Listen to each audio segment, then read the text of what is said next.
Hi all, good evening. Welcome to SciMate. Audible ആണല്ലോ. Yes, ma'am. Good evening. അപ്പോൾ നമുക്ക് 1 ആണ് കേട്ടോ, റിവിഷനാണ് എന്ന്. അപ്പം നമ്മളിങ്ങനെ ഓടിച്ചോടിച്ച് പോവും.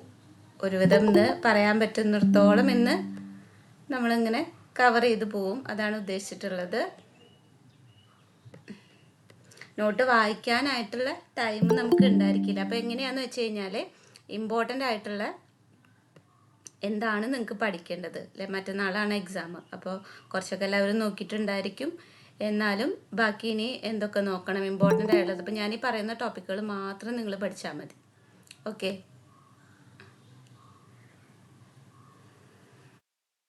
അപ്പോൾ ഫസ്റ്റത്തെ ചാപ്റ്ററിൽ ഒരു മിനിറ്റ് കേട്ടോ.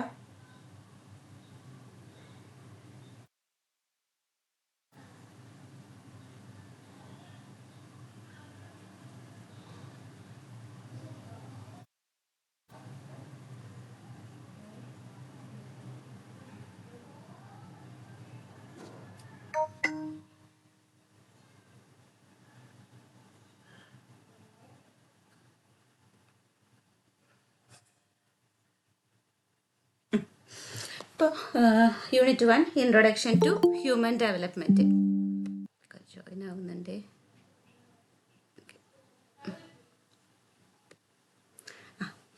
അപ്പോൾ unit 1 introduction to human development നമുക്ക് ഇമ്പോർട്ടൻ്റ് ആണെന്ന് പറയാനുള്ള ചാപ്റ്റർ തന്നെയാണ്.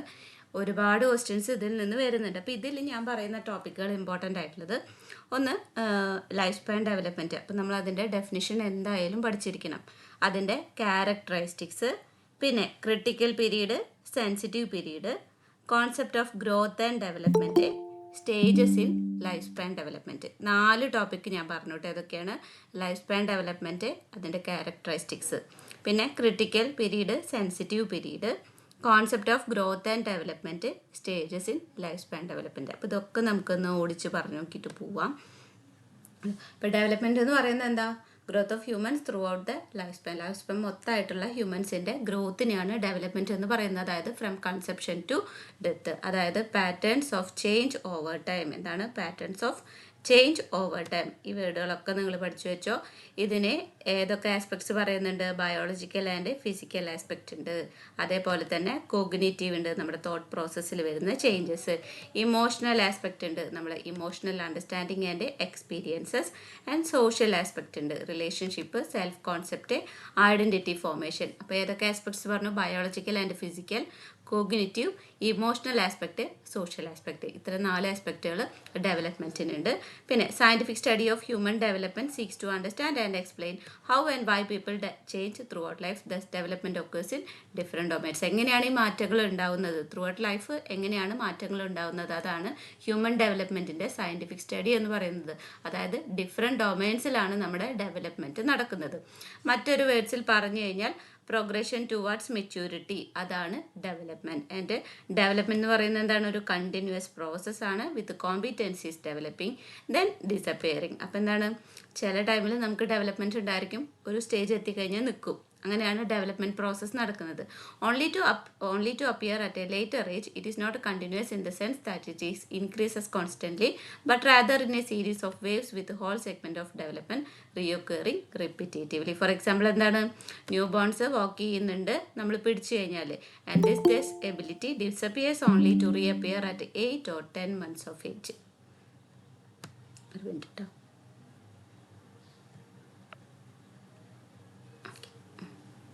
അല്ലേ? ന്യൂ ബോൺസ് നമ്മൾ എങ്ങനെയാണ്? നമ്മൾ പിടിച്ചു കഴിഞ്ഞ് കഴിഞ്ഞാൽ നടക്കും. ഈ ഒരു എബിലിറ്റി കുറച്ച് കഴിഞ്ഞ് കഴിഞ്ഞാൽ നിൽക്കും. പിന്നെ അത് എന്തായിരിക്കും? 8-10 മാസം ആകുമ്പോൾ പിന്നെ അത് കാണാനായിട്ട് തുടങ്ങും, അവർ തന്നെ പിടിച്ചു തുടങ്ങും. അപ്പോൾ ഡെവലപ്മെൻറ്റൽ പ്രോസസ്സ് നോക്കുകയാണെങ്കിൽ കണ്ടിന്യൂസ് ആണെങ്കിൽ കൂടി ചില ടൈമിൽ എന്തായിരിക്കും? ഡിസപ്പിയർ ആവും. ഇനി അതേപോലെ തന്നെ WHO കാര്യം പറയുന്നുണ്ട്. Is also coordinating an international effort to develop child growth standards for infants and young children. 5 വയസ്സ് വരെയുള്ള കുട്ടികൾക്കൊരു ചൈൽഡ് ഗ്രോത്ത് സ്റ്റാൻഡേർഡ്സ്, അതായത് ഒരു ഗ്രോത്ത് കർവ് നമ്മളെല്ലാവരും കണ്ടിട്ടുണ്ടായിരിക്കും. കുട്ടികളുള്ളവർക്ക് അവരുടെ ഹൈറ്റും വെയ്റ്റിനും ഒക്കെ അനുസരിച്ച് ഒരു ചാർട്ട് ഉണ്ടായിരിക്കും, ഗ്രോത്ത് കർവ്. WHO കൊണ്ടുവന്നിട്ടുള്ളതാണ്. ഇനി ഗ്രോത്ത് കർവ് എന്ന് പറയുന്നത് എന്താ, ഒരു സ്റ്റാറ്റിസ്റ്റിക്കൽ കർവാണ്, derived from plotting weight and height against chronological ഏജിനനുസരിച്ച് ഹൈറ്റും വെയിറ്റും ഒക്കെ പ്ലോട്ട് ചെയ്തിട്ടുള്ള ഒരു സ്റ്റാറ്റിസ്റ്റിക്കൽ കർവാണ് എന്ത്, ഗ്രോത്ത് കർവ്. ഇനി ഗ്രോത്ത് എന്ന് പറയുന്നത് എന്താണ്, is A process that results in structural and physiological changes that are quantitative in nature. കണ്ടോ, ഗ്രോത്ത് എന്ന് പറയുന്നത് എന്താ, നമ്മുടെ സ്ട്രക്ചറൽ അല്ലെങ്കിൽ ഫിസിയോളജിക്കൽ ആയിട്ടുള്ള മാറ്റങ്ങളാണ് നമ്മൾ ബോഡിയിൽ നമുക്ക് കാണാനായിട്ട് പറ്റും. ക്വാണ്ടിറ്റേറ്റീവ് ആണ്, നമുക്ക് നമ്പർ ഇട്ട് അതിനെ എഴുതാം. കാരണം എന്താ, ഹൈറ്റും വെയിറ്റും ആണ്, നമുക്ക് അതിനെ നമ്പർ ഇട്ട് എഴുതാനായിട്ട് പറ്റും. The changes may be thus progressive or regressive or may not involve development. അപ്പോൾ ഇതെന്തായിരിക്കും, ചിലപ്പോൾ പ്രോഗ്രസീവ് ആയിരിക്കും അല്ലെങ്കിൽ റിഗ്രസീവ് ആയിരിക്കും. ചിലപ്പോൾ അതിൽ ഡെവലപ്മെൻറ്റ് ഉണ്ടായിരിക്കാം അല്ലെങ്കിൽ ഡെവലപ്മെൻറ്റ് ഉണ്ടായിരിക്കില്ല. ഡെവലപ്മെൻറ്റ് എന്ന് പറയുന്നത് എന്താ, pattern of change over time ആണ് അല്ലേ. അപ്പം നമുക്കതിൽ മാറ്റങ്ങൾ എന്ന് പറയുമ്പോൾ എന്താ, ഓരോ മൈൽ സ്റ്റോണിൽ നമ്മൾ അച്ചീവ് ചെയ്യേണ്ടതായിട്ടുള്ള കുറേ സംഭവങ്ങളുണ്ട്, അതിനെയാണ് നമ്മൾ ഡെവലപ്മെൻറ്റ് എന്ന് പറയുന്നത്. അപ്പോൾ ശരീരം വലുതായെന്ന് വെച്ചിട്ട് ചിലപ്പോൾ ഡെവലപ്മെൻറ്റ് ഉണ്ടായിരിക്കണമെന്നില്ല. ഇനി ഒരു മിനിറ്റ്.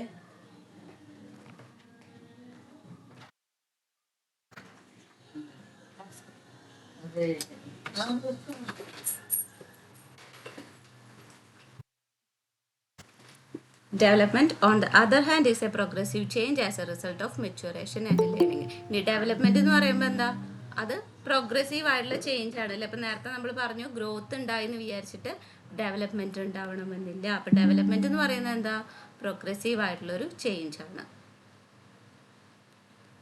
ഇനി another important characteristics is that development is observed and growth can be measured. Development നമുക്ക് ഒബ്സർവ് ചെയ്യാനായിട്ട് പറ്റും, ഗ്രോത്തിനെ നമുക്ക് എന്ത് ചെയ്യാനായിട്ട് പറ്റുള്ളൂ, മെഷർ ചെയ്യാനായിട്ട് പറ്റും. ഇതൊക്കെയാണ് ഡിഫറൻറ്റ്.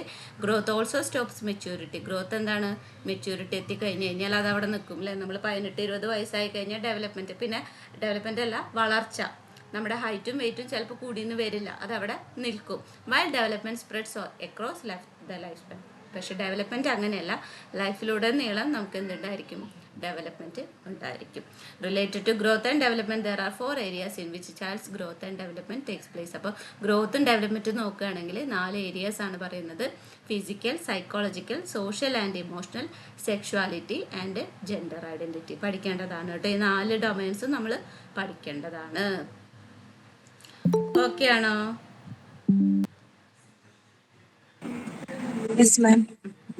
ഇനി ലൈഫ് സ്പാൻ ഡെവലപ്മെൻറ്റ് ഇതേപോലെ തന്നെയാണ് കേട്ടോ. അണ്ടർസ്റ്റാൻഡിങ് ലൈഫ് സ്പാൻ ഡെവലപ്മെൻറ്റിൽ ഫോഴ്സസ് പറയുന്നത്, നമ്മൾ ഈ ഒരു ഡൊമൈൻ പഠിച്ചു കഴിഞ്ഞാൽ അതേപോലെ തന്നെയാണ് ഇവിടെ ഫോഴ്സസ് പറയുന്നത്. ബയോളജിക്കൽ ഫോഴ്സസ് പറയുന്നുണ്ട്. അതായത് there are 4 interactive forces that combine to shape human development. 4 forces പറയുന്നുണ്ട്. ബയോളജിക്കൽ ഫോഴ്സ്, അതായത് include all genetic and health related factors that influence the development of a child. ഒരു കുട്ടിയുടെ ഡെവലപ്മെൻറ്റിനെ ഇൻഫ്ലുവൻസ് ചെയ്യുന്ന അല്ലെങ്കിൽ biological ആയിട്ടുള്ള ഫാക്ടേഴ്സിനെയാണ് നമ്മൾ ബയോളജിക്കൽ ഫോഴ്സസിൽ കൊടുത്തിട്ടുള്ളത്. They provide raw materials and set boundary conditions in the case of one's health for development. Prenatal development, brain's maturation, puberty, menopause, facial expression and change in cardiovascular functioning are some of the examples of biological forces. കണ്ടോ, നമ്മുടെ ഡെവലപ്മെൻറ്റിനെ influence ചെയ്യുന്ന ഫാക്ടേഴ്സാണ് ഈ പറഞ്ഞത്. Prenatal development, brain maturation, puberty, menopause, facial expression, change in cardiovascular functioning. ഇതൊക്കെ എന്താണ്, biological ഫോഴ്സാണ്, നമ്മുടെ ഡെവലപ്മെൻറ്റിനെ influence ചെയ്യുന്നുണ്ട്. Psychological force അപ്പം എന്താണ്, ഇമോഷണൽ, കോഗ്നേറ്റീവ്, പെർസെപ്ഷൻ, ഇതൊക്കെ ഇത്തരം ഫാക്ടേഴ്സ് ഒക്കെ എന്താണ്, പേഴ്സണാലിറ്റി ഫാക്ടേഴ്സ്, ഇതൊക്കെ നമ്മുടെ ഡെവലപ്മെൻറ്റിനെ ഇൻഫ്ലുവൻസ് ചെയ്യുന്ന ഫാക്ടേഴ്സ്, സൈക്കോളജിക്കൽ ഫോഴ്സസ്. ഇനി സോഷ്യോ കൾച്ചറിൽ നമുക്ക് എന്തൊക്കെ എഴുതാം, interpersonal, societal, cultural and ethnic factors. ഇതൊക്കെ നമ്മളെ ഇമ്പാക്റ്റ് ചെയ്യുന്നുണ്ട്. that how people and environment interact with each other, the family, peers, co-workers, social institutions, culture and poverty. ഇതൊക്കെ എന്താണ്, ഈ സോഷ്യോ കൾച്ചറൽ ഫാക്ടേഴ്സിന് എക്സാമ്പിൾസ് ആണ്. ഇതൊക്കെ നമ്മുടെ ഡെവലപ്മെൻറ്റിനെ ഇൻഫ്ലുവൻസ് ചെയ്യുന്നുണ്ട്. അടുത്തത് ലൈഫ് സൈക്കിൾ ഫോഴ്സസ്. എന്താണ്, differences in how the same event effects people different ages. എങ്ങനെയാണ് ഡിഫറെൻ്റ് ആയിട്ടുള്ള ഈവൻറ്റ്സ് അല്ലെങ്കിൽ സെയിം ഈവൻറ്റ്സ് എങ്ങനെയൊക്കെയാണ് നമ്മളെ എഫക്റ്റ് ചെയ്യുന്നത്. ഓരോ ലൈഫ് സൈക്കിളിലും ഉണ്ടാകുന്ന ഈവൻറ്റ്സ് ഓരോരുത്തരെയും ഇമ്പാക്റ്റ് ചെയ്യുന്നുണ്ടായിരിക്കും. അത്തരം ഫോഴ്സുകളാണ് life cycle forces. No two individuals even in the same family experience these forces in the same way. ഒരേ ഫാമിലിയിൽ പെട്ട 2 ആൾക്ക് ഒരേ തരത്തിലുള്ള ഫോഴ്സുകൾ ഉണ്ടാവുന്നില്ല. അപ്പോൾ അവരെ ഇമ്പാക്റ്റ് ചെയ്യുന്ന ഫോഴ്സുകൾ ചിലപ്പോൾ ഡിഫറെൻ്റ് ആയിരിക്കും. ചിലർക്ക് ഫാമിലി അല്ലെങ്കിൽ അച്ഛനമ്മമാർ പറയുന്നതായിരിക്കും ഒരു കുട്ടിക്ക് ഇഷ്ടം, മറ്റുള്ളവർക്ക് അവർ പറയുന്നത് തീരെ അക്സെപ്റ്റ് ചെയ്യാൻ പറ്റില്ല. അപ്പോൾ ലൈഫ് ഇവൻറ്റ്സ് എങ്ങനെയായിരിക്കും? രണ്ട് തരത്തിൽ ചിലപ്പോൾ ഇൻഫ്ലുവൻസ് ചെയ്തേക്കാം. അപ്പോൾ ഫോഴ്സസ് എന്ന് പറയുന്നത് ഇവിടെ എന്താണ്? ഒരു കുട്ടിയുടെ ഡെവലപ്മെൻറ്റിനെ ഇൻഫ്ലുവൻസ് ചെയ്യുന്ന ഫാക്ടേഴ്സാണ് നമ്മളിവിടെ ഫോഴ്സസ് ആയിട്ട് പറഞ്ഞത്. 4 ഫോഴ്സസ് ഉണ്ട്: biological, psychological, socio cultural, life cycle forces. Okay ആണല്ലോ. ഇനി നിങ്ങൾ നോക്കേണ്ടത് ക്യാരക്ടറിസ്റ്റിക്സ് ആണ്. ക്യാരക്ടറിസ്റ്റിക്സ് ഇമ്പോർട്ടൻ്റ് ആണ്, എല്ലാ വട്ടവും വരുന്നതാണ് ക്യാരക്ടറിസ്റ്റിക്സ്. അതിലാദ്യത്തെ ഈ സംഭവങ്ങൾ നമ്മൾ അപ്പോഴും എന്ത് വേണം? ലൈഫ് സ്പാൻ ഡെവലപ്മെൻറ്റ് എന്താണെന്ന് എഴുതണം. എന്നിട്ട് വേണം നമ്മൾ എന്ത് എഴുതാൻ? ക്യാരക്ടറിസ്റ്റിക്സ് എഴുതാനായിട്ട്. Development is lifelong, development is multidimensional, development is multidirectional, development is plastic, development is contextual. അങ്ങനെ 5 എണ്ണം ഉണ്ട്. 5 എണ്ണം നമ്മൾ എഴുതണം. ലൈഫ് ലോങ് എന്ന് പറയുന്നത് എന്താ? ഒരു ഓൺഗോയിങ് പ്രോസസ്സാണ്, ലൈഫ് ലോങ് പ്രോസസ്സാണ്. നമ്മൾ ആദ്യമേ തന്നെ പറഞ്ഞു, ഫ്രം കൺസെപ്ഷൻ ടു ഡെത്ത് എന്ത് നടക്കുന്നുണ്ട്? ഡെവലപ്മെൻറ്റ് നടക്കുന്നുണ്ട്. അതുകൊണ്ട് തന്നെ ഒരു ലൈഫ് ലോങ് പ്രോസസ്സാണ്. ഒരുപാട് ഡൊമൈൻസ് ഇതിൽ ഉൾപ്പെടുന്നുണ്ട്. നമ്മൾ പറഞ്ഞു ഏതൊക്കെയാണ്? Physical, cognitive, social, emotional, biological, ഇതൊക്കെ എന്തുണ്ട്? ഈ ലൈഫ് ലോങ്ങിൽ പെടുന്നുണ്ട്. ഓരോ പീരീഡിലും എന്തുണ്ടായിരിക്കും? അതിൻ്റേതായിട്ടുള്ള ഡിമാൻഡ്സ്, മൈൽ സ്റ്റോൺസ്, കോംപ്ലക്സിറ്റീസ് ഒക്കെ ഉണ്ടായിരിക്കും. ഇതൊക്കെയാണ് നമ്മുടെ ഡെവലപ്മെൻറ്റിനെ ഇൻഫ്ലുവൻസ് ചെയ്യുന്നത്. ഇത്രയും കാര്യങ്ങൾ നമ്മൾ ഡെവലപ്മെൻറ്റ് ഈസ് ലൈഫ് ലോങ്ങിൽ എഴുതുക. ഇനി മൾട്ടി ഡയമെൻഷണൽ ഉണ്ട്. നേരത്തെ പഠിച്ച പോലെ തന്നെ ഒരു ഡയമെൻഷൻ മാത്രമല്ല ഡെവലപ്മെൻറ്റിനുള്ളത്, ഒരുപാട് ഡയമെൻഷൻസ് ഉണ്ട്. Physical, cognitive, social, emotional dimensions ഉണ്ട്. ഫിസിക്കൽ ഡയമെൻഷൻസിൽ എന്തൊക്കെ പെടും? നമ്മുടെ height, motor skills, sensory abilities, അത്രയും നമുക്ക് ഫിസിക്കൽ ഡയമെൻഷൻസിൽ പറയാം. ഇനി കൊഗ്നിറ്റീവ് ഡയമെൻഷൻസിൽ എന്തൊക്കെ പെടും? Memory, perception, intelligence. Social emotional ഡയമെൻഷൻസിൽ persons social relationships, patterns of interaction, experiences of emotions. ഇത്രയും എഴുതുക. അപ്പോൾ ഡയമെൻഷണൽ എന്ന് പറയുന്നത് എന്താ? ഡെവലപ്മെൻറ്റ് ഒക്കെ അറിയുന്നത് ഡിഫറെൻറ്റ് ഡയമെൻഷൻസിലാണ്. Physical, cognitive, social, emotional dimension. ഇതിന് ഓരോന്നിനും എക്സാമ്പിൾ എഴുതി കഴിഞ്ഞാൽ ഈ ഒരു പാരഗ്രാഫ് ഓക്കെ. ഇനി അടുത്തത് മൾട്ടി ഡയറക്ഷണൽ ആണ്. അതായത് നേരത്തെ ആദ്യമേ പറഞ്ഞിരുന്നു, ഇൻക്രീസ് ചെയ്യൽ മാത്രമല്ല, ചില ടൈമിൽ എന്തുണ്ടായിരിക്കും? ഡെവലപ്മെൻറ്റ് ഡിസപ്പിയർ ആവും. അതാണ് ഇവിടെ മൾട്ടി ഡയറക്ഷണൽ എന്ന് പറയുന്നത്. Also proven to be multi directional, it does not imply only growth and increased performance. കണ്ടോ, ഗ്രോത്തും ഇൻക്രീസ്ഡ് പെർഫോമൻസും മാത്രമല്ല, ചിലപ്പോൾ ഡിക്ലൈൻസ് ആൻഡ് ലോസും നമ്മൾ ഡെവലപ്മെൻറ്റിൽ കാണേണ്ടതായിട്ട് വരും. ഫോർ ഇൻസ്റ്റൻസ് എന്താണ്? Gains in abilities or positive changes may be more salient during the years of life, but as individual ages certain losses may become evident. പ്രായം കൂടുന്നതിനനുസരിച്ച് ചില കുറവുകൾ നമുക്ക് ഉണ്ടായിരിക്കും. അതൊരു എക്സാമ്പിളാണ്. അതൊരു മൾട്ടി ഡയറക്ഷണൽ ക്യാരക്ടറിസ്റ്റിക്സ് ആണ് ഇതിൻ്റെ ഡെവലപ്മെൻറ്റിൻ്റെ. ഫോർ ഇൻസ്റ്റൻസ് പറയുകയാണെങ്കിൽ ഒരു പേഴ്സണിനെ ഏജ് കൂടുന്നതിനനുസരിച്ച് ഫ്ലൂയിഡ് ഇൻ്റലിജൻസ് കുറയുന്നതായിട്ട് കാണാം. ലേറ്റർ അഡൽട്ട്ഹുഡ് എത്തുമ്പോൾ എന്തായിരിക്കും? ഫ്ലൂയിഡ് ഇൻ്റലിജൻസ് കുറയുന്നതായിട്ട് കാണാം. പക്ഷേ ക്രിസ്റ്റലൈസ്ഡ് ഇൻ്റലിജൻസ് ചിലപ്പോൾ ഇംപ്രൂവ്ഡ് ആവും, അല്ലെങ്കിൽ അതേപോലെ നിൽക്കും. കാരണം എന്താണ്? അവർ എക്സ്പീരിയൻസ്ഡ് ആണ്, ഇത്രയും വർഷം ജീവിച്ചതിൻ്റെ എക്സ്പീരിയൻസ് അവർക്കുണ്ട്. അതുകൊണ്ട് ഫ്ലൂയിഡ് ഇൻ്റലിജൻസ് ചിലപ്പോൾ കുറഞ്ഞു വരും, ക്രിസ്റ്റലൈസ്ഡ് ഇൻ്റലിജൻസ് ചിലപ്പോൾ കൂടുകയോ അല്ലെങ്കിൽ സ്റ്റേബിൾ അതേപോലെ നിൽക്കുന്നതായിട്ട് കാണാം. ഇതാണ് നമ്മൾ മൾട്ടി ഡയറക്ഷനിൽ എഴുതേണ്ടതായിട്ടുള്ള കാര്യം. മനസ്സിലായോ? ഇനി ഡെവലപ്മെൻറ്റ് ഈസ് പ്ലാസ്റ്റിക്. പ്ലാസ്റ്റിക് എന്ന് ഉദ്ദേശിക്കുന്നത് ഫ്ലെക്സിബിലിറ്റിയാണ്. അതായത് ഫോർ എക്സാമ്പിൾ നമുക്ക് എന്തെങ്കിലും ഒരു ആക്സിഡൻറ്റ് പറ്റിയെന്ന് വിചാരിക്കുക. ചിലർ സ്ട്രോക്ക് വരുന്നുണ്ട്, സ്ട്രോക്ക് വന്ന് തളർന്നു പോയവർ അതിൽ നിന്ന് റിക്കവർ ആകുന്നുണ്ട്. ഇതിനെയാണ് നമ്മൾ ഫ്ലെക്സിബിലിറ്റി എന്ന് ഉദ്ദേശിക്കുന്നത്. അപ്പോൾ ഇവിടെ ഈ ക്യാരക്ടറിസ്റ്റിക്സിൽ എന്താണ് എഴുതേണ്ടത്? പ്ലാസ്റ്റിസിറ്റിയാണ്. നമ്മുടെ ബ്രെയിനിനുള്ള ഒരു പ്ലാസ്റ്റിസിറ്റി നമുക്ക് വേണമെങ്കിൽ ഇത് എഴുതാം. ഫോർ എക്സാമ്പിൾ കണ്ടില്ലേ, regaining the ability to speak after a stroke indicates the brain's potential for plasticity. കണ്ടോ, ഒരു സ്ട്രോക്ക് വന്നതിന് ശേഷം സംസാരിക്കാനുള്ള ഒരു എബിലിറ്റി റിഗൈൻ ചെയ്യുന്നത് ഇതിനൊരു എക്സാമ്പിളാണ്. അപ്പോൾ ഡെവലപ്മെൻറ്റ് എന്താണ്? പ്ലാസ്റ്റിക് ആണ്, അല്ലെങ്കിൽ ഡെവലപ്മെൻറ്റ് ഈസ് ഫ്ലെക്സിബിലിറ്റി. ഇതൊക്കെ നമുക്ക് ഇതിൽ എഴുതാനായിട്ട് പറ്റും. ഇനി ഡെവലപ്മെൻറ്റ് ഈസ് കോണ്ടെക്സ്ച്വൽ ബേസ്ഡ് ആണ്. അതായത് നമുക്ക് നോക്കാം, development occurs within a context, often within multiple contexts at the same time. These contexts are the setting within which an individual is embedded and comprises multiple entities such as culture, families, peers, schools, neighborhoods, communities, poverty, socio-economic status and so on. നമ്മളെ ഡെവലപ്മെൻറ്റിനെ influence ചെയ്യുന്ന ഫാക്ടേഴ്സാണ് ഈ പറഞ്ഞത്. Context ബേസിൽ നമുക്ക് ഡെവലപ്മെൻറ്റിൽ വ്യത്യാസം വരും. ഇവിടെ 3 category ആയിട്ടാണ് പറയുന്നത്. ഏജ് ഗ്രേഡഡ് ഇൻഫ്ലുവൻസസ്,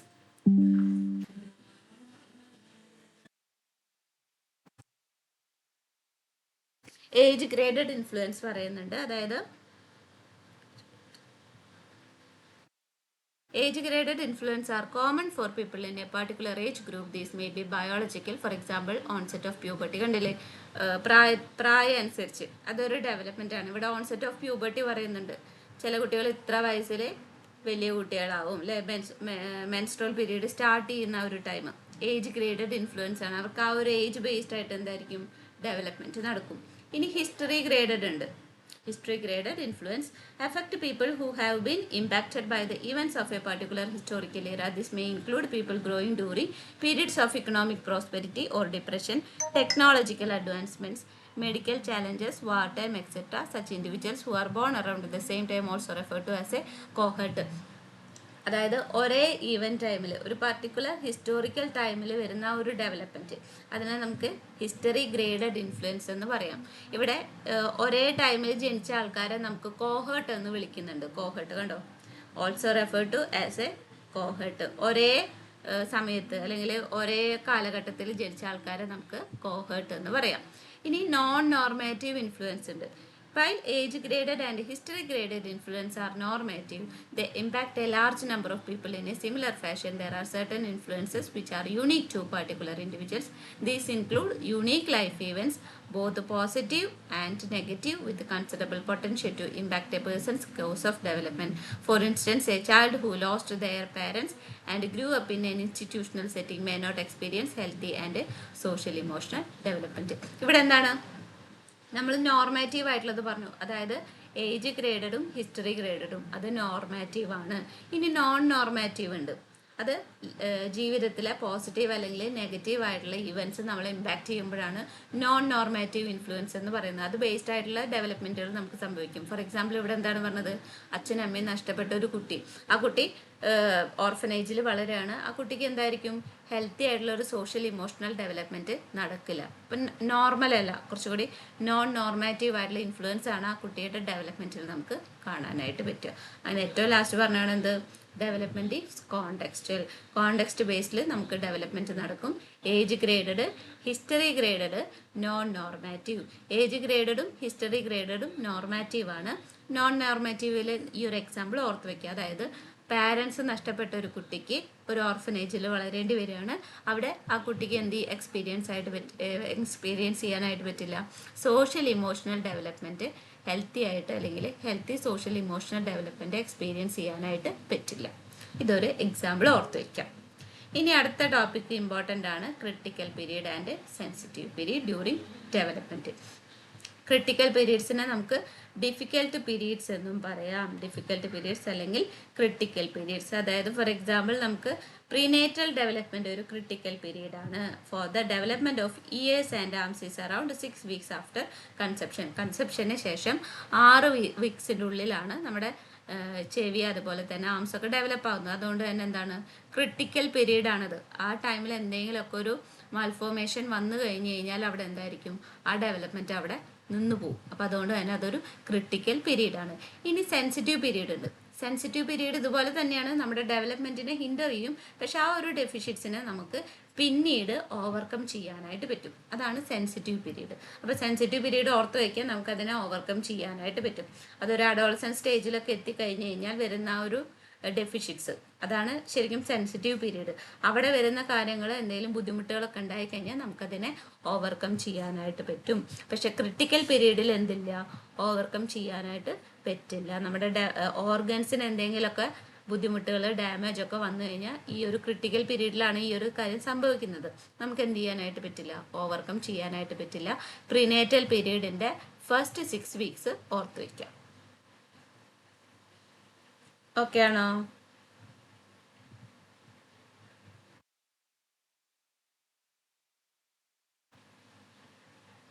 ഓക്കെ ആണോ, പറയട്ടെ.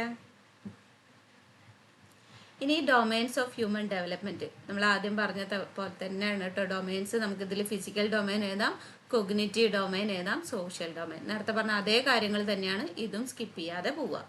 സ്റ്റേജസ് ഓഫ് ഡെവലപ്മെൻറ്റ് അത് വേണമെന്നില്ല, കാരണം നമുക്കിനി അടുത്ത ചാപ്റ്റേഴ്സ് വരുമ്പോൾ അതിൽ പഠിക്കാനായിട്ടുണ്ട്. അപ്പോൾ അത് വേണമെങ്കിൽ സ്കിപ്പ് ചെയ്യാം. പിന്നെ അടുത്തത് വരുന്നത്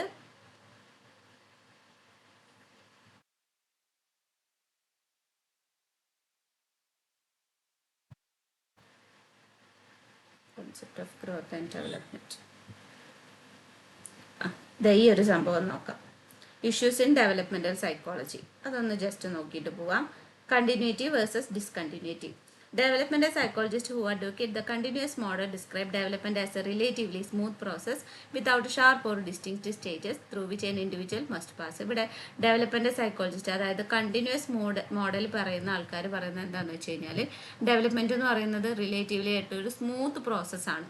അതിന് ഷാർപ്പ് അല്ലെങ്കിൽ ഡിസ്റ്റിങ്ക്റ്റ് ആയിട്ടുള്ള സ്റ്റേജസ് ഒന്നുമില്ല. ഒരു ഫ്ലോയിൽ ഇങ്ങനെ പോയിക്കൊണ്ടിരിക്കുക, സ്മൂത്ത് പ്രോസസ്സാണ്. എവിടെയും സ്റ്റോപ്പ് ആവുന്നില്ല, കയറ്റിറക്കങ്ങളൊന്നും ഇല്ലാതെ ഇങ്ങനെ ഫ്രീ ആയിട്ട് പോകുന്നതാണെന്നാണ് ഈ കണ്ടിന്യൂറ്റി മോഡൽ പറയുന്നത്. That is development is conceived of as A process of the gradual accumulation of behaviour, skill or knowledge. ഇനി അതിന് ഓപ്പോസിറ്റ് ആണ് എന്ത്, അതിൻ്റെ സെക്കൻഡ് വ്യൂ, അതായത് ഡിസ്കണ്ടിന്യൂസ് എന്ന് പറയുന്നത്.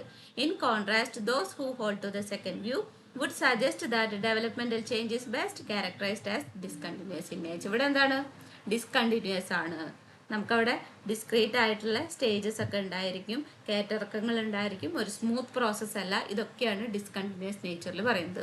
They describe development as a series of discrete stages, each of which is characterised by what had gone on the past and how well the child was able to master the developmental task of that period.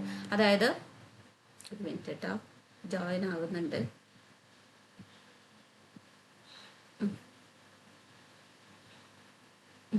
ഇവിടെ എന്താ പറയുന്നത്, അവിടെ നമ്മുടെ പാസ്റ്റിൽ എന്തുണ്ടായി, അതെങ്ങനെ overcome ചെയ്യുന്നു, ഇതിനൊക്കെ based ആയിട്ടാണ് ഡിസ്കണ്ടിന്യൂസ് ഡെവലപ്മെന്റ് നടക്കുന്നത്. ഫോർ എക്സാമ്പിൾ, ഭയങ്കര വേണ്ടപ്പെട്ട ഒരാൾ നഷ്ടപ്പെട്ടു പോയി കഴിഞ്ഞാൽ അതിൻ്റെ ഒരു ട്രോമ ഉണ്ടായിരിക്കും. അപ്പോൾ ആ ട്രോമയിൽ എന്തായിരിക്കും, നമ്മുടെ ഡെവലപ്മെന്റ് അവിടെ നടക്കില്ല, അവിടെ ഫിക്സേറ്റ് ആയി പോവുകയാണ്. അപ്പോൾ അതിനെ നമ്മൾ എങ്ങനെ ഓവർകം ചെയ്യും, ഇവിടെയാണ് ഡിസ്കണ്ടിന്യൂറ്റി പറയുന്നത്.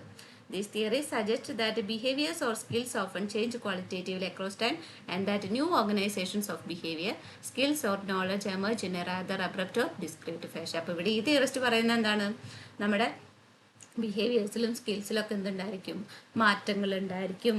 ഓരോ എൻവയറമെൻറ്റിലോട്ട് എത്തുമ്പോൾ അല്ലെങ്കിൽ പുതിയൊരു അറ്റ്മോസ്ഫിയറിലോട്ട് എത്തുമ്പോൾ നമ്മൾ പുതിയ ബിഹേവിയറും സ്കില്ലൊക്കെ നമ്മൾ അഡാപ്റ്റ് ചെയ്യും അല്ലെങ്കിൽ ഡെവലപ്പ് ചെയ്യും. ഇതാണ് ഡിസ്കണ്ടിന്യൂറ്റി മോഡലിൽ പറയുന്നത്.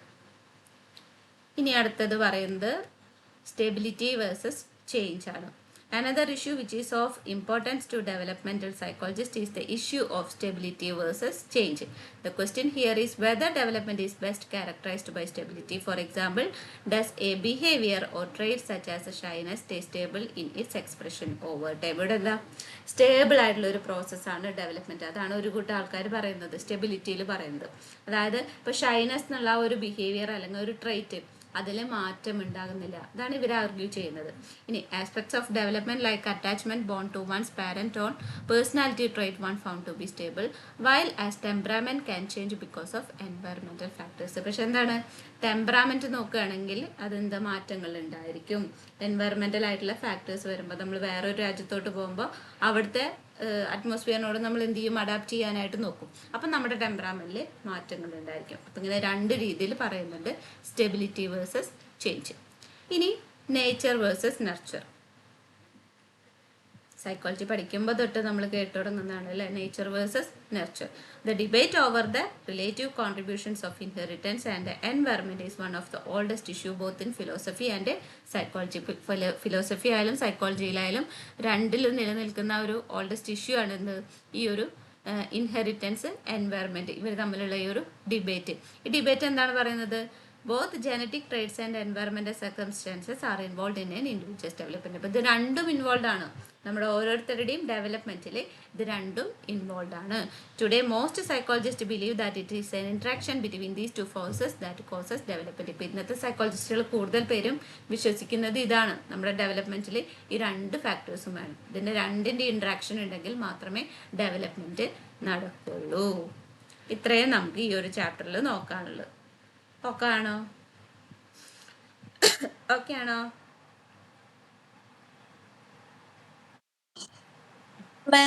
കണ്ടിന്യൂറ്റി വേഴ്സസ് ഡിസ്കണ്ടിന്യൂറ്റി ഒന്ന് പറഞ്ഞല്ലോ. കണ്ടിന്യൂറ്റി വേഴ്സസ് ഡിസ്കണ്ടിന്യൂറ്റി, അത് ഒന്നുകൂടി പറയാം. കണ്ടിന്യൂറ്റി എന്ന് പറയുന്നത് നമ്മുടെ ഡെവലപ്മെൻറ്റ് കണ്ടിന്യൂസ് പ്രോസസ്സായിട്ട് നടക്കുന്നതാണ് പറയുന്നത്. അതായത് ഒരു സ്മൂത്ത് പ്രോസസ്സാണ് without sharp or distinct stages. നമുക്കവിടെ ഏറ്റക്കുറച്ചിലുകളൊന്നും ഇല്ലാതെ കണ്ടിന്യൂസ് ആയിട്ട് നടക്കും, ഒരു സ്മൂത്ത് പ്രോസസ്സായിട്ട് നടക്കും എന്നാണ് കണ്ടിന്യൂസ് മോഡലിൽ പറയുന്നത്. അതായത് നമ്മുടെ ബിഹേവിയർ, സ്കിൽസ്, ഇതൊക്കെ എന്താണ്, ഗ്രാജുവൽ അക്യൂമുലേഷൻ ആണ്. പതിയെ പതിയെ പതിയെ ഇങ്ങനെ അക്യൂമുലേറ്റ് ഇതിങ്ങനെ വരികയാണ്, കൂടി കൂടി കൂടി വരികയാണ്, അല്ലാതെ ഡിക്ലൈൻസ് അല്ലെങ്കിൽ ലോസസ് ഒന്നും ഉണ്ടാവുന്നില്ല. ഇതാണ് കണ്ടിന്യൂസ് മോഡലിൽ പറയുന്നത്. ഇനി അതിൻ്റെ നേരെ ഓപ്പോസിറ്റ് ആണ് എന്ത്, ഡിസ്കണ്ടിന്യൂറ്റി. അവിടെ ഡിസ്ക്രീറ്റ് ആയിട്ടുള്ള സ്റ്റേജസ് ഉണ്ടായിരിക്കും, ഡിസ്കണ്ടിന്യൂസ് ആണ്. നമുക്ക് ചിലപ്പോൾ എന്ത് ചെയ്യേണ്ടി വരും, ചിലപ്പോൾ ഡിക്ലൈൻസ് ഉണ്ടായിരിക്കാം.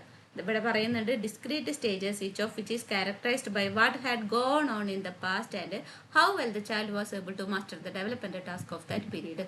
പിൽക്കാലത്ത് എന്ത് സംഭവിച്ചു, പാസ്റ്റിൽ എന്ത് സംഭവിച്ചു. ഫോർ എക്സാമ്പിൾ, ആരെങ്കിലും വേണ്ടപ്പെട്ടവരൊന്ന് നഷ്ടപ്പെട്ടു പോയി കഴിഞ്ഞ് കഴിഞ്ഞാൽ അവിടുത്തെ ആ ഒരു ഡെവലപ്മെൻറ്റ് ചിലപ്പോൾ അവിടെ കുറച്ച് കാലത്തേക്ക് നിന്ന് പോവും.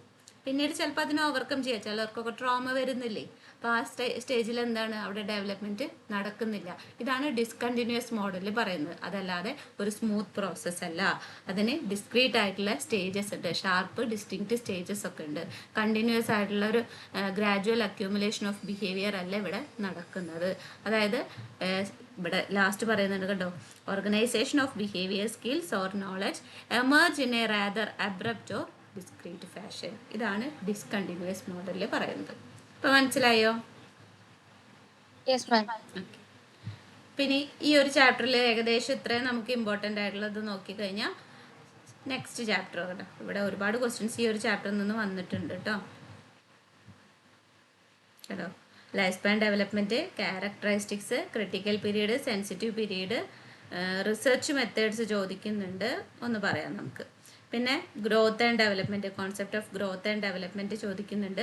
ഏരിയാസ് കണ്ടോ, 4 മെയിൻ ഏരിയാസ്, അതായത് നമ്മുടെ ഫോഴ്സസ് ആണ്, 4 ഫോഴ്സസ് നമ്മൾ പറഞ്ഞത്.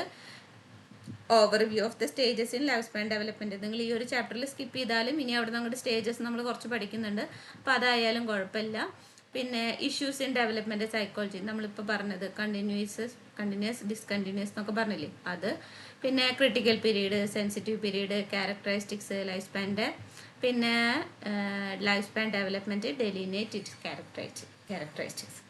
നമുക്ക് ആ റിസർച്ച് മെത്തേഡ്സ് ഒന്ന് പറയാം.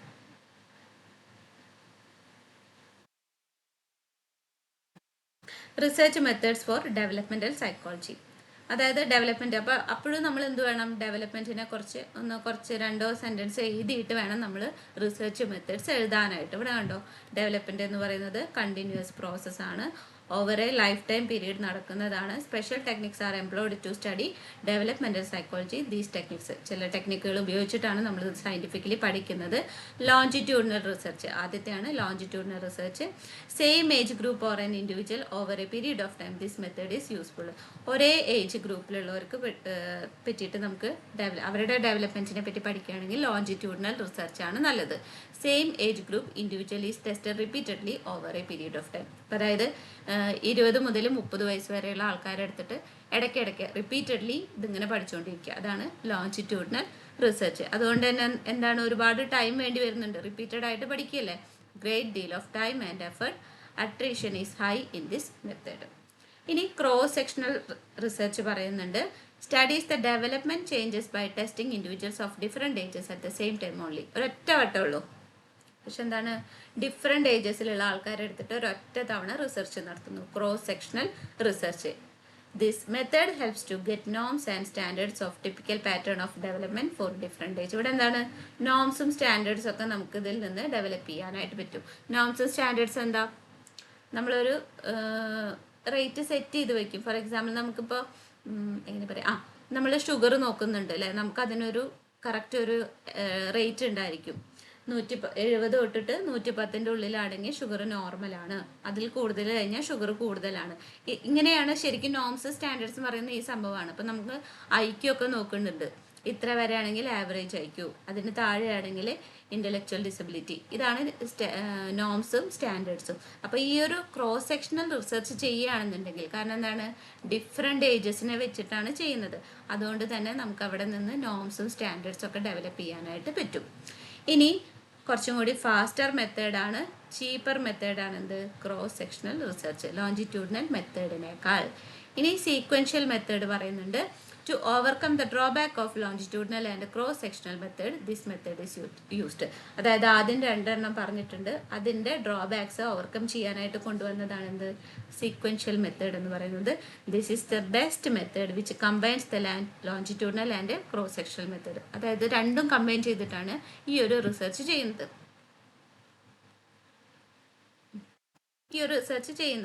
In this sample are tested more than once and the results are analyzed to determine the differences that show up over time for the different groups of participants. ഇവിടെ എന്താണ്? സാമ്പിൾസിന് ഒരു വട്ടമല്ല, ഒന്നിൽ കൂടുതൽ തവണ നമ്മൾ ടെസ്റ്റ് ചെയ്തുകൊണ്ടിരിക്കും. എന്നിട്ട് ആ റിസൾട്ട് ഇങ്ങനെ അനലൈസ് ചെയ്യും. This method gives A more realistic assessment. കുറച്ചും കൂടി റിയാലിസ്റ്റിക് ആയിട്ടുള്ള അസസ്മെന്റ് കിട്ടുന്നത് ഏതാണ്? സീക്വൻഷ്യൽ ആണ്. അപ്പോൾ എന്തുകൊണ്ട് നല്ലത്? സീക്വൻഷ്യൽ മെത്തേഡാണ്. ഏറ്റവും last time lag method. This method is used in studying the development of different age groups in different years to determine the effect of historical events on behavior. ഇവിടെ എന്താ? ഒരുപാട് വർഷം എടുത്ത് ചെയ്യുന്നതാണ്. ഡിഫറെൻ്റ് ആയിട്ടുള്ള ഏജ് ഗ്രൂപ്പ്സ് ഉണ്ട്. Historical ഈവൻസിൻ്റെ effect അറിയാനായിട്ടാണ് ടൈം ലാഗ് മെത്തേഡ് ചെയ്യുന്നത്. This method is rarely used in developmental psychology. Developmental സൈക്കോളജിയിൽ വളരെ റെയർ ആയിട്ട് യൂസ് ചെയ്യുന്ന മെത്തേഡ് ഏതാണ്? ടൈം ലാഗ് മെത്തേഡാണ്. Because it takes a longer time and a large number of participants are required. ഒരുപാട് സമയം എടുക്കും, ഒരുപാട് പാർട്ടിസിപ്പൻസും ആവശ്യമായിട്ട് വരുന്നുണ്ട്. Who are of the same age at the time of testing. അപ്പോൾ ടെസ്റ്റ് ചെയ്യുന്ന ടൈമിൽ സെയിം ഏജ് ആയിരിക്കണം. അങ്ങനെ പല തവണ ചെയ്യുന്നുണ്ട്, വർഷങ്ങളെടുത്ത് ടെസ്റ്റ് ചെയ്യുന്നുണ്ട്. അപ്പോൾ ഒരുപാട് സമയം വേണ്ടി വരുന്നുണ്ട്, പാർട്ടിസിപ്പൻസ് വേണ്ടി വരുന്നുണ്ട്. അതുകൊണ്ടൊക്കെ തന്നെ എന്താണ്, ഇത് ഡെവലപ്മെൻറ്റൽ സൈക്കോളജിയിൽ വളരെ റെയർ ആയിട്ടാണ് ഈ ടൈം ലാഗ് മെത്തേഡ് യൂസ് ചെയ്യുന്നത്. ഓക്കെ ആണോ? അപ്പം ഇത്രയും ടോപ്പിക്കുകൾ നമുക്ക് ഇതിൽ നോക്കേണ്ടതുണ്ട്. ഫസ്റ്റ് ചാപ്റ്ററിൽ നോക്കാനുണ്ട്. നമുക്ക് സെക്കൻഡ് ചാപ്റ്റർ ഒന്ന് നോക്കാം. Perspectives on human development, psycho psychosocial perspective, developmental task theory. ഈ ഒരു ചാപ്റ്ററിൽ ഞാൻ ഇമ്പോർട്ടൻ്റ് ആയിട്ട് പറയുന്നത് എറിക്സൻ്റെ തിയറി മാത്രമാണ്. ഏതാണ്? എറിക്സൻ്റെ തിയറി മാത്രം. അത് മാത്രം നോക്കിയാൽ മതി.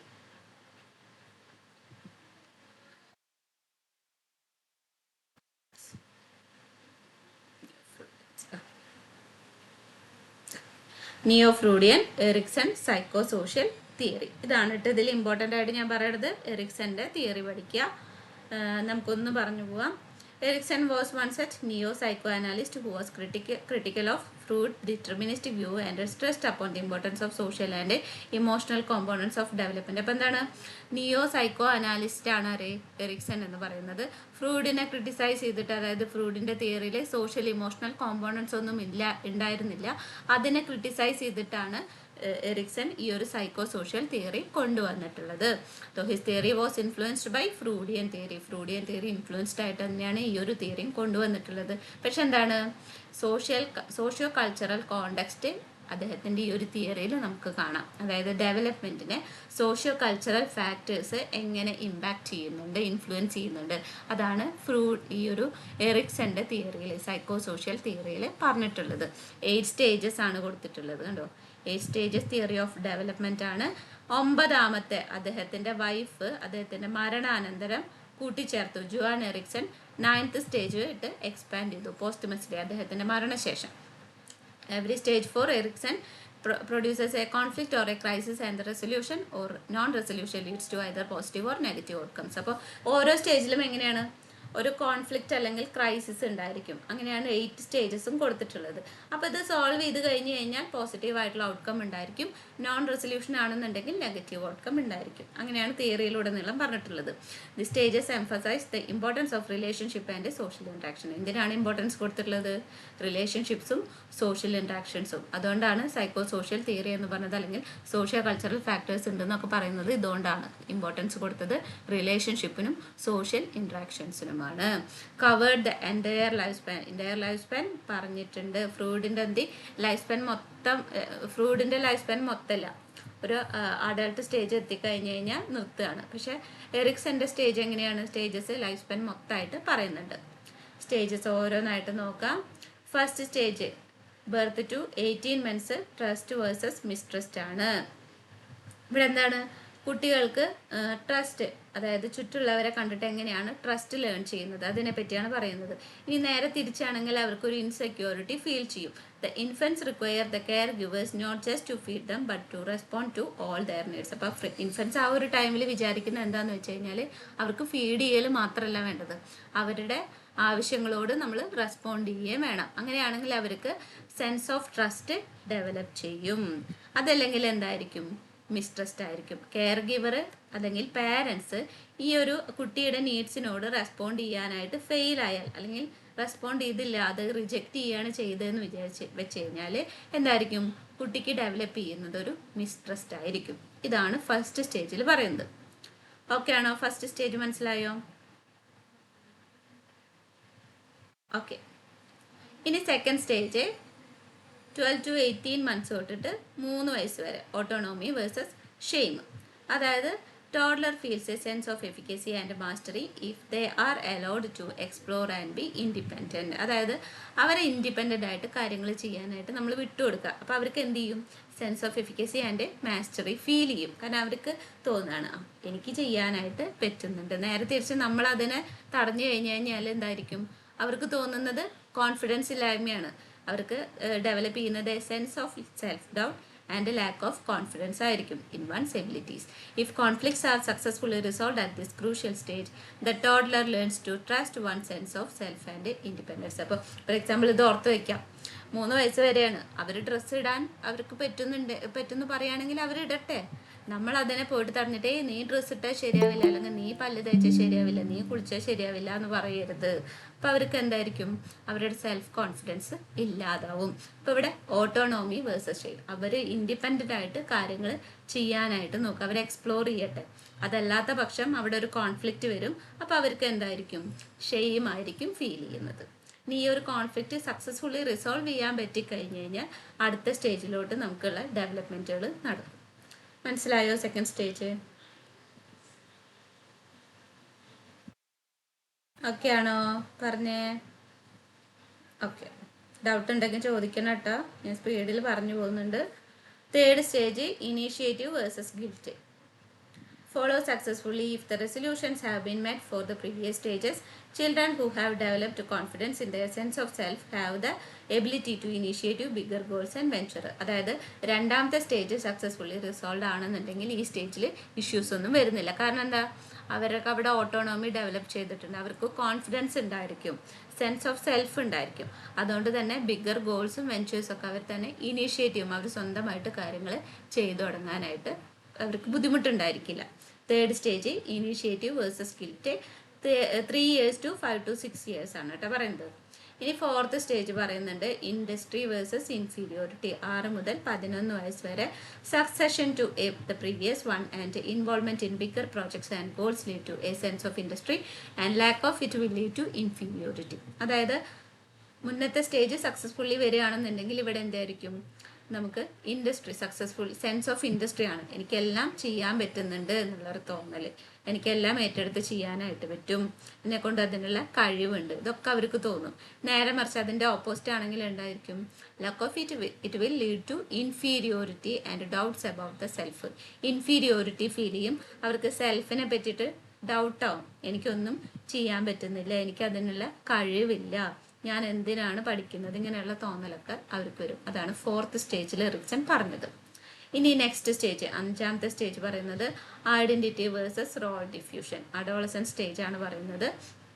If the conflicts are amicably resolved before this stage, the adolescents find confidence in his or their identity and moves forward with the self-assurance and a vision they believe in. This is the stage where the adolescent goes through identity crisis. അതായത് ഇവിടെ identity versus role diffusion എന്ന് പറയുന്നത് എന്താ? ഇതിലത്തെ മുന്നത്തെ stage okay ആണ് എന്നുണ്ടെങ്കിൽ അവർക്ക് അവർ സെൽഫ് ഐഡൻറ്റിറ്റി ഡെവലപ്പ് ചെയ്യും. അതല്ലാത്തടത്തോളം എന്തായിരിക്കും? Identity crisis. നേരത്തെ പറഞ്ഞ പോലെ തന്നെ അവരുടെ റോൾ എന്താണെന്നുള്ളത് അവർക്ക് അറിയുന്നില്ല. അവരുടെ റോൾ എന്താണ്, ഞാൻ എന്താണ് ചെയ്യേണ്ടത്, എനിക്കൊന്നിനും കഴിവില്ല എന്നുള്ള തോന്നലൊക്കെ അവർക്ക് വരും. ഇതാണ് റോൾ ഡിഫ്യൂഷൻ, അഡോളസൻറ്റ് സ്റ്റേജ്. 5ാമത്തെ സ്റ്റേജ് ആണ് കേട്ടോ പറഞ്ഞത്. ഇത്രയും ഓക്കെ ആണോ? പറഞ്ഞേ. അങ്ങനെയാണെന്നെങ്കിൽ നമുക്ക് അടുത്ത സ്റ്റേജസ് പറയാം. ഓക്കെ ആണോ? ഓക്കെ. ഇനി next stage intimacy versus isolation. അപ്പോൾ അഡോളസൻ സ്റ്റേജ് കഴിഞ്ഞു, അഡൾട്ട്ഹുഡ് സ്റ്റാർട്ട് ചെയ്തു. എന്താണ് ഇൻറ്റിമസി വേഴ്സസ് ഐസൊലേഷൻ? ഒരു റിലേഷൻഷിപ്പ് സ്റ്റാർട്ട് ചെയ്യാനുള്ളൊരു ടെൻഡൻസി അവർക്ക് ഉണ്ടായിരിക്കും. നമ്മൾ ആ ഒരു ഏജ് ആലോചിക്കുക. അഡൾട്ട്ഹുഡ് സ്റ്റേജ് എത്തുമ്പോൾ എന്തായിരിക്കും, ഇപ്പോൾ ബോയ്സ് ആയാലും ഗേൾസ് ആയാലും അവർക്ക് ആരെങ്കിലോടൊക്കെ അഫെയർ ഉണ്ടായിരിക്കും, റിലേഷൻഷിപ്പ് സ്റ്റാർട്ട് ചെയ്യുന്നു. അത് അല്ലാത്തടത്തോളം അപ്പോൾ ആ ഒരു സ്റ്റേജിൽ അവർക്ക് കോൺഫ്ലിക്റ്റ് വരികയാണെന്നുണ്ടെങ്കിൽ എന്തായിരിക്കും, ഐസൊലേഷൻ ഫീൽ ചെയ്യും. അതായത് ഏകാന്തത, ഒറ്റയ്ക്കാണ്, എൻ്റെ കൂടെ ആരുമില്ല, എന്നെ സ്നേഹിക്കാൻ ആരുമില്ല എന്നുള്ള തോന്നലൊക്കെ ഉണ്ടായിരിക്കും. This is where the young adult prepare self to share his or her their identity with another to create a life together. അപ്പോൾ ലൈഫ് ഷെയർ ചെയ്യാൻ അവർക്ക് ഒരാൾ വേണം എന്നുള്ളൊരു തോന്നലുണ്ടായിരിക്കും. ആ ഒരു കോൺഫ്ലിക്റ്റ് അവരെ ഓവർകം ചെയ്യുകയാണെന്നുണ്ടെങ്കിൽ. അതല്ലാത്തുണ്ടെങ്കിലാണ് എന്ത്, ഐസൊലേഷൻ ഫീൽ ചെയ്യുന്നത്. ഇനി after having a found a grounding, the next stage generativity versus stagnation. Middle adulthood ആണ് പറയുന്നത്. Generativity versus stagnation leads to investing in creating ideas, values or legacy that may outlive the individual. This may conclude with successfully leaving behind a career legacy, rearing up children with the right values or creating opportunities leading to community growth. അതായത് ഇവിടെ ഏത് സ്റ്റേജാണ് വരുന്നത്, എട്ടാമത്തെ stage അല്ലേ വരുന്നത്? അല്ല, നമ്മളിവിടെ ഫോർത്ത് പറഞ്ഞു. ഐഡൻറ്റിറ്റി വരുന്നത് 5ാമത്തെ സ്റ്റേജാണ് കേട്ടോ. ഐഡൻറ്റിറ്റി വേഴ്സസ് റോൾ ഡെഫ്യൂഷൻ 5ാമത്തെ, ഇൻറ്റിമസി വേഴ്സസ് ഐസൊലേഷൻ 6ാമത്തെ, ജനറേറ്റിവിറ്റി സ്റ്റാഗ്നേഷൻ 7ാമത്തെ സ്റ്റേജ്. ഇതിൽ പറയുന്നത് എന്താ, ഇപ്പം നമ്മൾ നേരത്തെ പറഞ്ഞു ഇൻറ്റിമസി വേഴ്സസ് ഐസൊലേഷൻ പറഞ്ഞു. അതായത് എന്താണ്, പുതിയൊരു ലൈഫ് സ്റ്റാർട്ട് ചെയ്യുന്നു, ഷെയർ ചെയ്യാൻ ഒരാൾ വേണം, പാർട്ട്ണർ വേണം എന്നുള്ളൊക്കെ ഒരു ടെൻഡൻസി. അത് കഴിഞ്ഞ അടുത്ത സ്റ്റേജ് എന്താണ്, കുറച്ചും കൂടി ക്രിയേറ്റീവായിട്ടുള്ള ഐഡിയാസൊക്കെ കൊണ്ടുവരികയാണ്. എങ്ങനെയൊക്കെ ജീവിക്കണം, കരിയർ നോക്കണം, കുട്ടികൾ ഉണ്ടാവുകയാണെങ്കിൽ കുട്ടികളുടെ കാര്യങ്ങൾ നോക്കണം, പുതിയ പുതിയ ഓപ്പർച്യൂണിറ്റീസൊക്കെ ക്രിയേറ്റ് ചെയ്യണം, കമ്മ്യൂണിറ്റി ഗ്രോത്ത്, വോളണ്ടിയറിങ്, ഇതൊക്കെയാണ് ഇവിടെ ആളുടെ എന്താണ് അംബിഷൻസ് ആയിട്ട് വരുന്നത്. ജനറേറ്റിവിറ്റി. ഇതിൻ്റെ നേരെ ഓപ്പോസിറ്റ് ആണെങ്കിൽ എന്തായിരിക്കും, സ്റ്റാഗ്നേഷൻ ആയിരിക്കും.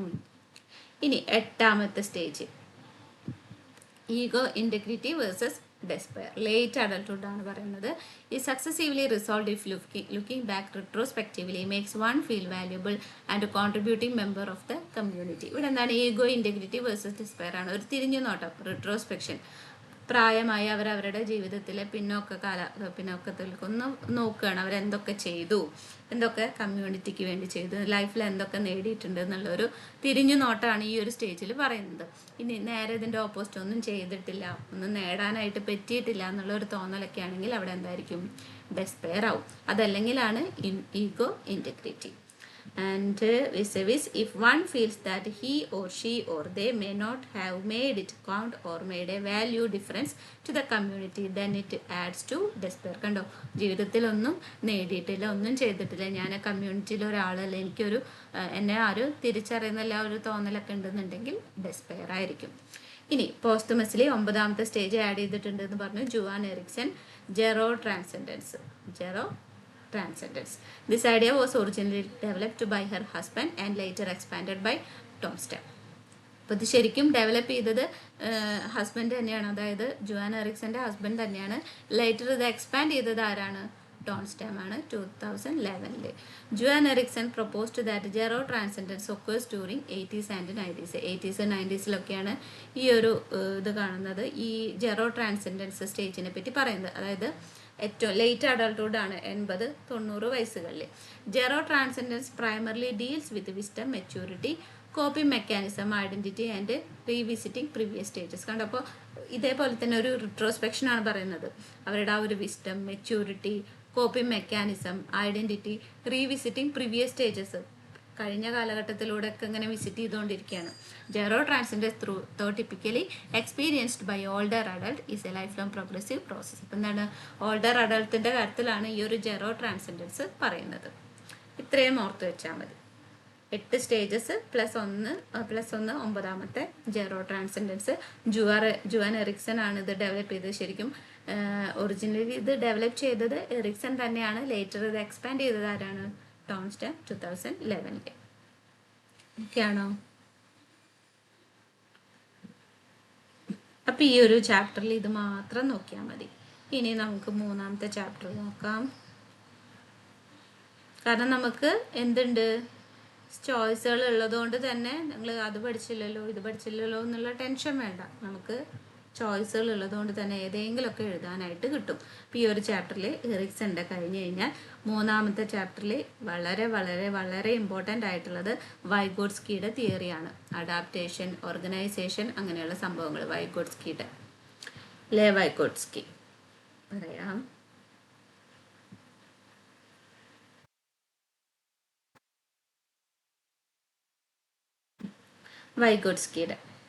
വൈഗോട്സ്കിയുടെ sociocultural perspective on cognitive development. Russian psychologist ആണ്. കണ്ടംപററി ഫോർ പിയാഷെ, actually born in the same year. നമ്മൾ കോഹേർട്ട് എന്ന് പറഞ്ഞില്ല, അതേ സംഭവം പിയാഷയുടെ അതേ കാലഘട്ടത്തിൽ തന്നെ ജനിച്ചതാണ് ആര്? Semenovich Vygotsky.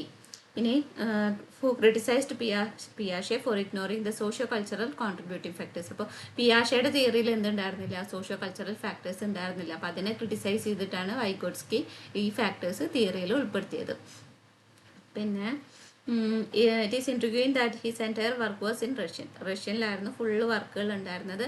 പബ്ലിഷ് ചെയ്തിരുന്നില്ല. അദ്ദേഹത്തിൻ്റെ മരണത്തിന് ശേഷമാണ് ഇതൊക്കെ പബ്ലിഷ് ചെയ്തത്. 1934 ട്യൂബർക്കുലോസിസ് വന്നത്, അതായത് 37ാമത്തെ വയസ്സിൽ അദ്ദേഹം മരിച്ചു. അതിനുശേഷമാണ് അദ്ദേഹത്തിൻ്റെ തിയറിയൊക്കെ പബ്ലിഷ്ഡ് ആയത്.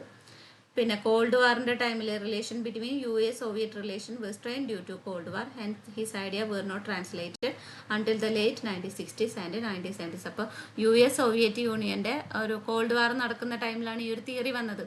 അപ്പോൾ അതുകൊണ്ടാണ് അന്നത് പബ്ലിഷ് ചെയ്യാതിരുന്നത്. പിന്നെ കോഗ്നിറ്റീവ് ടൂൾസ്, അതിനെ പറ്റിയിട്ടാണ് കൂടുതൽ ഇമ്പോർട്ടൻസ് കൊടുത്തിട്ടുള്ളത്. Shaped by the culture in which the child lives. These tools include language, writing, number system and scientific concept. അതായത് കോഗ്നിറ്റീവ് ടൂൾസിന് ഇമ്പോർട്ടൻറ്റ് കൊടുത്തു. അതായത് language, writing, number system, scientific കോൺസെപ്റ്റുകൾ. ഇനി വൈഗോട്സ്കിയുടെ theoretical position was based on the idea that children's development can only be understood if we pay full cognisance to their social context and culture. അതായത് social കോണ്ടെക്സ്റ്റിനും cultural ഫാക്ടേഴ്സിനൊക്കെ focus കൊടുക്കണം. എന്നെങ്കിൽ മാത്രമേ കുട്ടികളുടെ ഡെവലപ്മെൻറ്റിനെ പറ്റിയിട്ട് ഒരു തിയറിറ്റിക്കൽ പൊസിഷൻസ് പറയാനായിട്ട് പറ്റുള്ളൂ. അങ്ങനെയായിരുന്നു വൈഗോട്സ്കിയുടെ തിയറിയിലുണ്ടായിരുന്നത്. കോൺസെപ്റ്റ് നോക്കുകയാണെന്നുണ്ടെങ്കിൽ major concept of Vygotsky approach.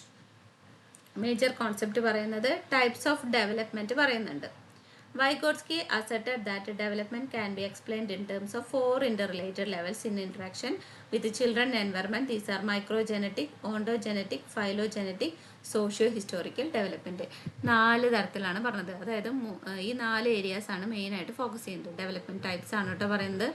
മൈക്രോജെനറ്റിക്, അതായത് development refers to changes that occur over relatively short period of time. കുറച്ച് കാലത്തിൻ്റെ ഉള്ളിൽ എടുക്കുന്ന മാറ്റങ്ങൾ, അതിനെയാണ് മൈക്രോജെനറ്റിക് എന്ന് പറയുന്നത്. അതായത് സെക്കൻഡ്സുകൾ, ഹവേഴ്സുകൾ, ഡേയ്സ്, അത് ആ ഒരു ടൈമിൽ വരുന്ന മാറ്റങ്ങൾ, അതാണ് മൈക്രോജെനറ്റിക് ഡെവലപ്മെൻറ്റ്.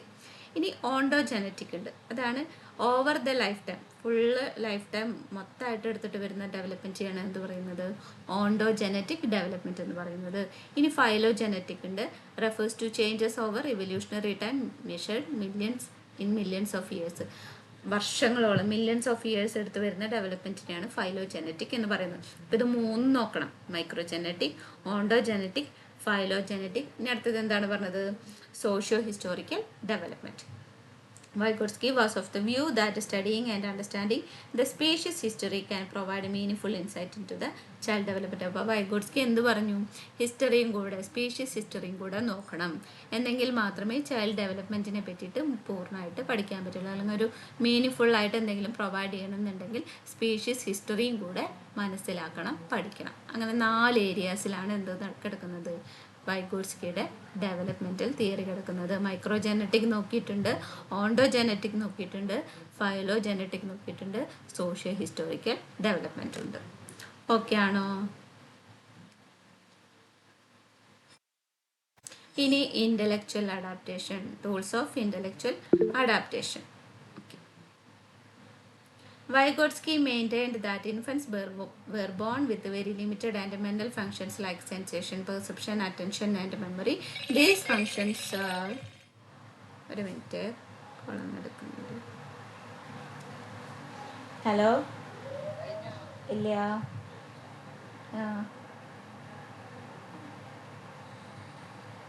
എപ്പോഴാ? ഓക്കെ, 8 മണിക്ക്. ഏതാ വി കെ ജി സിനിമാസാ? ഓക്കെ, നോക്കിയിട്ട് വിളിക്കാം. എത്ര മണിക്കാ ഷോ? ഓക്കെ.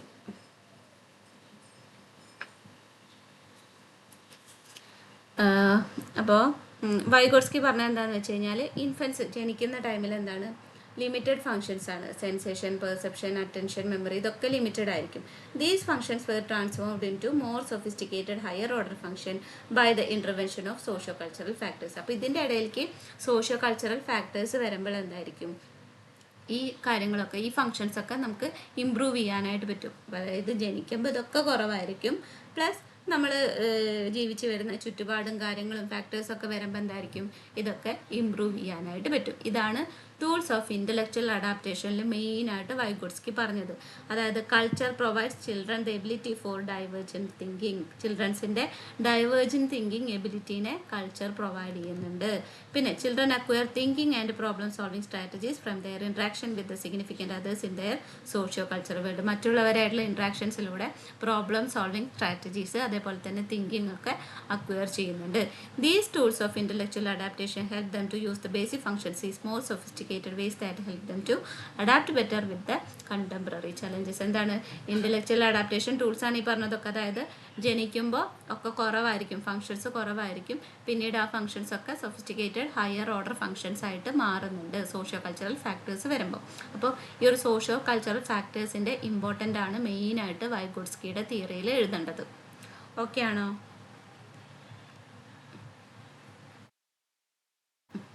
ഇനി സോൺ ഓഫ് പ്രോക്സിമൽ ഡെവലപ്മെൻറ്റ് എന്തായാലും എഴുതണം കേട്ടോ. നിങ്ങൾ എന്ത് ഈ ഒരു ഡൗട്ട് ഉണ്ടോ?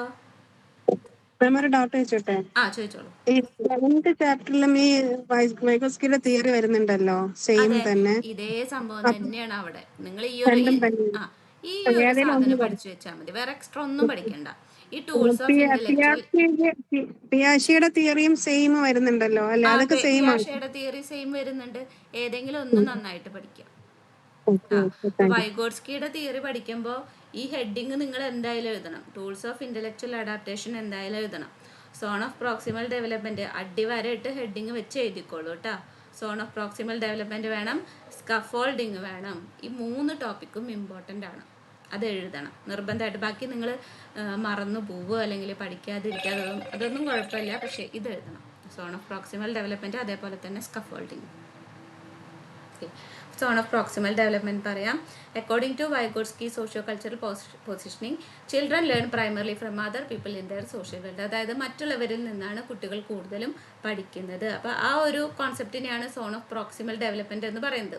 Zone of proximal development is very important in the acquisition of abstract concept. Zone of proximal development refers to the development that the child can reach with the adult guidance and the level at which the child functions without their help. ഈ zone of proximal development എന്ന് വെച്ച് കഴിഞ്ഞാൽ നമ്മൾ വളരെ സിമ്പിളായിട്ട് പറഞ്ഞുതരാം. ഒരു കുട്ടിക്ക് 4 + 2 5 ആണെന്ന് അറിയാം. പക്ഷേ 4 + x എന്ന് പറഞ്ഞിട്ട് 4 + x = 5 എന്ന് കൊടുത്തു, 4 + x = 10 എന്ന് കൊടുത്തു വിചാരിക്കുക. 4 + x = 10 എന്ന് കൊടുത്തു. കുട്ടിക്ക് സാധാ രീതിയിൽ ആഡ് ചെയ്യാനായിട്ട് അറിയാം, പക്ഷേ എക്സ് വന്നപ്പോൾ അറിയില്ല, ചെയ്യാനായിട്ട് അറിയുന്നില്ല. അപ്പോൾ ഇവിടെ ടീച്ചറുടെ ഗൈഡൻസ് വരികയാണ്. ടീച്ചർ ആ കുട്ടീനെ സപ്പോർട്ട് ചെയ്യുന്നു, കാര്യങ്ങളൊക്കെ പറഞ്ഞു കൊടുത്ത് പിന്നീട് ആ കുട്ടി ഇത് തന്നെ ചെയ്യാനായിട്ട് പഠിക്കുന്നു. ഇതാണ് സോൺ ഓഫ് പ്രോക്സിമൽ ഡെവലപ്മെൻറ്റ്. കണ്ടോ? ഈ ഒരു സോൺ ഓഫ് പ്രോക്സിമൽ ഡെവലപ്മെൻറ്റ് എന്ന് പറയുന്നത് എന്താ, child can reach with adult guidance. കണ്ടോ? ടീച്ചറുടെ സഹായത്തോടെ അവിടെ എത്തും. And the level at which the child functions without their help. കണ്ടോ? പിന്നീട് അവരുടെ ഹെൽപ്പ് ഇല്ലാതെ അത് തന്നെ ചെയ്യാനായിട്ട് തുടങ്ങും. ഇതാണ് സോൺ ഓഫ് പ്രോക്സിമൽ ഡെവലപ്മെൻറ്റ്. അപ്പോൾ ഇവിടെ മെയിനായിട്ട് ഒരു സപ്പോർട്ട് കണ്ടോ, അഡൾട്ടിൻ്റെ ഗൈഡൻസ് ആണ്. അഡൾട്ടിനായിട്ടുള്ള ഇൻട്രാക്ഷനിലൂടെയാണ് ഈ ഒരു ഡെവലപ്മെൻറ്റ് നടക്കുന്നത്. ഇതാണ് വൈഗോട്സ്കി ഉദ്ദേശിച്ചത്. Vygotsky gave a lot importance to the role of adults in the child's life. കണ്ട് അഡൾട്ടിൻ്റെ ആ ഒരു റോളിനാണ് ഇമ്പോർട്ടൻറ്റ് കൊടുത്തത്. Children learn and internalise knowledge from the adult later they decontextualise it and use it as when required. അപ്പോൾ ഈ ഒരു അഡൾട്ടിൽ നിന്ന് പഠിക്കുന്ന കാര്യങ്ങൾ എന്തായിരിക്കും, അതിനെ ഡീകോണ്ടക്സ്റ്റലൈസ് ചെയ്യും. പിന്നെ ആരുടെയും ഹെൽപ്പ് വേണ്ട, പിന്നെ തന്നെ ചെയ്യാനായിട്ട് തുടങ്ങും. The development of these skills in an indication that socio cultural changes and learning help in acquiring these skills that are not biological. ഇനി സ്കഫോൾഡിങ് പറയുന്നുണ്ട്. സ്കഫോൾഡിംഗ് എന്ന് പറയുന്ന ആ ഒരു സപ്പോർട്ടിനെയാണ്, അഡൾട്ട് കൊടുക്കുന്ന ഒരു സപ്പോർട്ടിനെയാണ് എന്തെന്ന് പറയുന്നത്, സ്കഫോൾഡിംഗ് എന്ന് പറയുന്നത്. ഇത് നിങ്ങൾ പഠിച്ചോളൂ കേട്ടോ. അത് ടെക്സ്റ്റിൽ ഇല്ലാത്തൊരു സെൻറ്റൻസ് ആണ്. ഓക്കെ, നോക്കി വെച്ചോളൂ. Scaffolding is an instructional technique based on Vygotsky concept of the zone of proximal development. അപ്പോൾ ഈ ഒരു സോൺ ഓഫ് പ്രോക്സിമൽ ഡെവലപ്മെൻറ്റ് ആ ഒരു കോൺസെപ്റ്റിനെ ബേസ് ചെയ്തിട്ടാണ് സ്കഫോൾഡിംഗ് വന്നിട്ടുള്ളത്. It refers to the temporary support provided by a teacher, parent or a more knowledgeable peer that enables a learner to perform a task they can not accomplish independent. കണ്ടോ, തന്നെ ചെയ്യാൻ പറ്റാത്ത ഒരു കാര്യത്തിനെ മറ്റുള്ളവർ സഹായിക്കുക. അപ്പോൾ ആ ഒരു കൊടുക്കുന്ന ഒരു സപ്പോർട്ട്, ടെമ്പററി സപ്പോർട്ട്, താൽക്കാലികമായിട്ടൊരു സപ്പോർട്ട് കൊടുക്കും. ടീച്ചറായാലും പാരൻസ് ആയാലും ഫ്രണ്ട്സ് ആയാലും ഒരു സപ്പോർട്ട് കൊടുക്കും. അതിനെയാണ് എന്തെന്ന് പറയുന്നത്, സ്കഫോൾഡിംഗ് എന്ന് പറയുന്നത്. As the learner gains competence the support is gradually withdrawn. അപ്പോൾ തന്നെ കുട്ടി തന്നെ ഇപ്പോൾ സൈക്കിൾ ചവിട്ടാൻ അറിയില്ല, ഇൻഡിപെൻഡൻറ്റ് സൈക്കിൾ ചവിട്ടാൻ അറിയുന്നില്ല. അപ്പോൾ പാരൻസ് പോയിട്ട് പിടിച്ചു കൊടുത്തു, അമ്മ പോയിട്ട് സൈക്കിൾ പിടിച്ചു കൊടുത്തു. ഗ്രാജുവലി സൈക്കിൾ ചവിട്ടുന്നുണ്ടെന്ന് കണ്ടു കഴിഞ്ഞാൽ നമ്മൾ എന്ത് ചെയ്യും, സൈക്കിൾ വിടും. നമ്മൾ ഈ കൊടുക്കുന്ന ഒരു സപ്പോർട്ടിനെയാണ് എന്ത് പറയുന്നത്, സ്കഫോൾഡിംഗ് എന്ന് പറയുന്നത്. Allowing them to perform the task on their own. തന്നെ ചെയ്യാനായിട്ട് നമ്മൾ എന്ത് ചെയ്യണം, അവരെ അലോ ചെയ്ത് പഠിപ്പിച്ചു കൊടുക്കുകയാണ്. ഓക്കെ ആണോ സ്കഫോൾഡിങ്ങും പിന്നെ അതുപോലെ തന്നെ സോൺ ഓഫ് പ്രോക്സിമൽ ഡെവലപ്മെന്റും? അത് രണ്ടിലെ കണ്ടന്റും സെയിം അല്ലേ മാം? അത് രണ്ടിലെ കണ്ടന്റ് സെയിം ആണ് കേട്ടോ, വ്യത്യാസമൊന്നുമില്ല. അതിൽ ചിലപ്പോൾ അഡാപ്റ്റേഷൻ, ഓർഗനൈസേഷൻ എന്ന് പറയുന്ന ടോപ്പിക്കുകൾ ഉണ്ടാവുന്നു മാത്രം. അത് ജസ്റ്റ് ഒന്ന് നോക്കിയാൽ മതി. ഈ tools of intellectual adaptation, zone of proximal development, scaffolding, നിർബന്ധമായിട്ടും ഇതേ സംഭവം തന്നെയാണ് അവിടെ വരുന്നതും. ഏതെങ്കിലും ഒന്ന് നന്നായിട്ട് പഠിച്ചിട്ട് എഴുതാം. ഓക്കെ ആണല്ലോ. ഇനി അടുത്തത് 4ാമത്തെ ചാപ്റ്ററിൽ ഇമ്പോർട്ടൻ്റ് ആയിട്ടുള്ളത് bio ecological and evolutionary perspective. അതാണ് ഇതിൽ നമ്മൾ ചോദിക്കുകയാണെങ്കിൽ എന്റെ ബാക്കിയൊന്നും എഴുതണ്ട. ഏതാടാ, വൈഗോട്സ്കിയുടെ ആണോ? എഴുതണ്ടെന്നല്ല, ഞാൻ കൂടുതൽ ഇമ്പോർട്ടന്റ് പറഞ്ഞത് അതാണ് മാത്രം. ഇത് എഴുതണം കേട്ടോ. കൾച്ചർ ആൻഡ് തോട്ടും ലാംഗ്വേജ് ആൻഡ് തോട്ട് എഴുതണം. എഴുതണ്ടെന്നല്ല, കൂടുതൽ ഇമ്പോർട്ടന്റ് ആയിട്ടുള്ളത് ഇതാണ്. ഇത് നിങ്ങൾ എഴുതാതിരിക്കരുത് കേട്ടോ. ഇത് എഴുതണം, ഒഴിവാക്കാനായിട്ട് പറ്റില്ല. കാരണം നമ്മൾ ഫസ്റ്റിൽ തന്നെ എഴുതിയിട്ടുണ്ട് എന്ത്, ഇന്റലക്ച്വൽ ടൂൾസ്, അഡാപ്റ്റേഷൻ ടൂൾസിൽ വരുന്നതാണ് ഈ കൾച്ചർ, അതേപോലെ ലാംഗ്വേജ് ഒക്കെ. അപ്പം അതുകൊണ്ട് തന്നെ നമുക്കിത് ഒഴിവാക്കാനായിട്ട് പറ്റില്ല. ഇനി നമുക്ക് 4ാമത്തെ ചാപ്റ്ററിലെ ബയോ ഇക്കോളജിക്കൽ ഇവല്യൂഷണറി പെർസ്പെക്റ്റീവ് ആണ് മെയിനായിട്ട് ഞാൻ പറയണത് കേട്ടോ. Urie Bronfen, Carl Roger, evolutionary and ethological perspective, പിന്നെ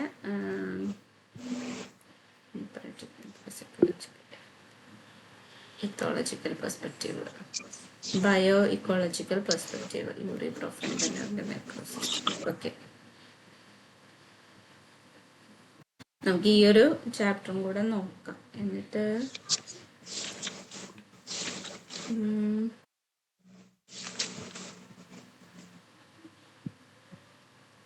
ഓക്കെ,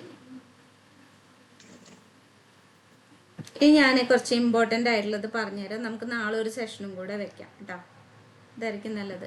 നിങ്ങൾ 4ാമത്തെ ചാപ്റ്ററിൽ ഈ ബയോ ഇക്കോളജിക്കൽ പെർസ്പെക്റ്റീവ്, അത് ഇമ്പോർട്ടൻ്റ് ആണ്. ഏറ്റവും ലാസ്റ്റത്തെ വരുന്നുണ്ട് bio ecological perspective, Urie Bronfen ബ്രെന്നറിൻ്റെ bio ecological perspective.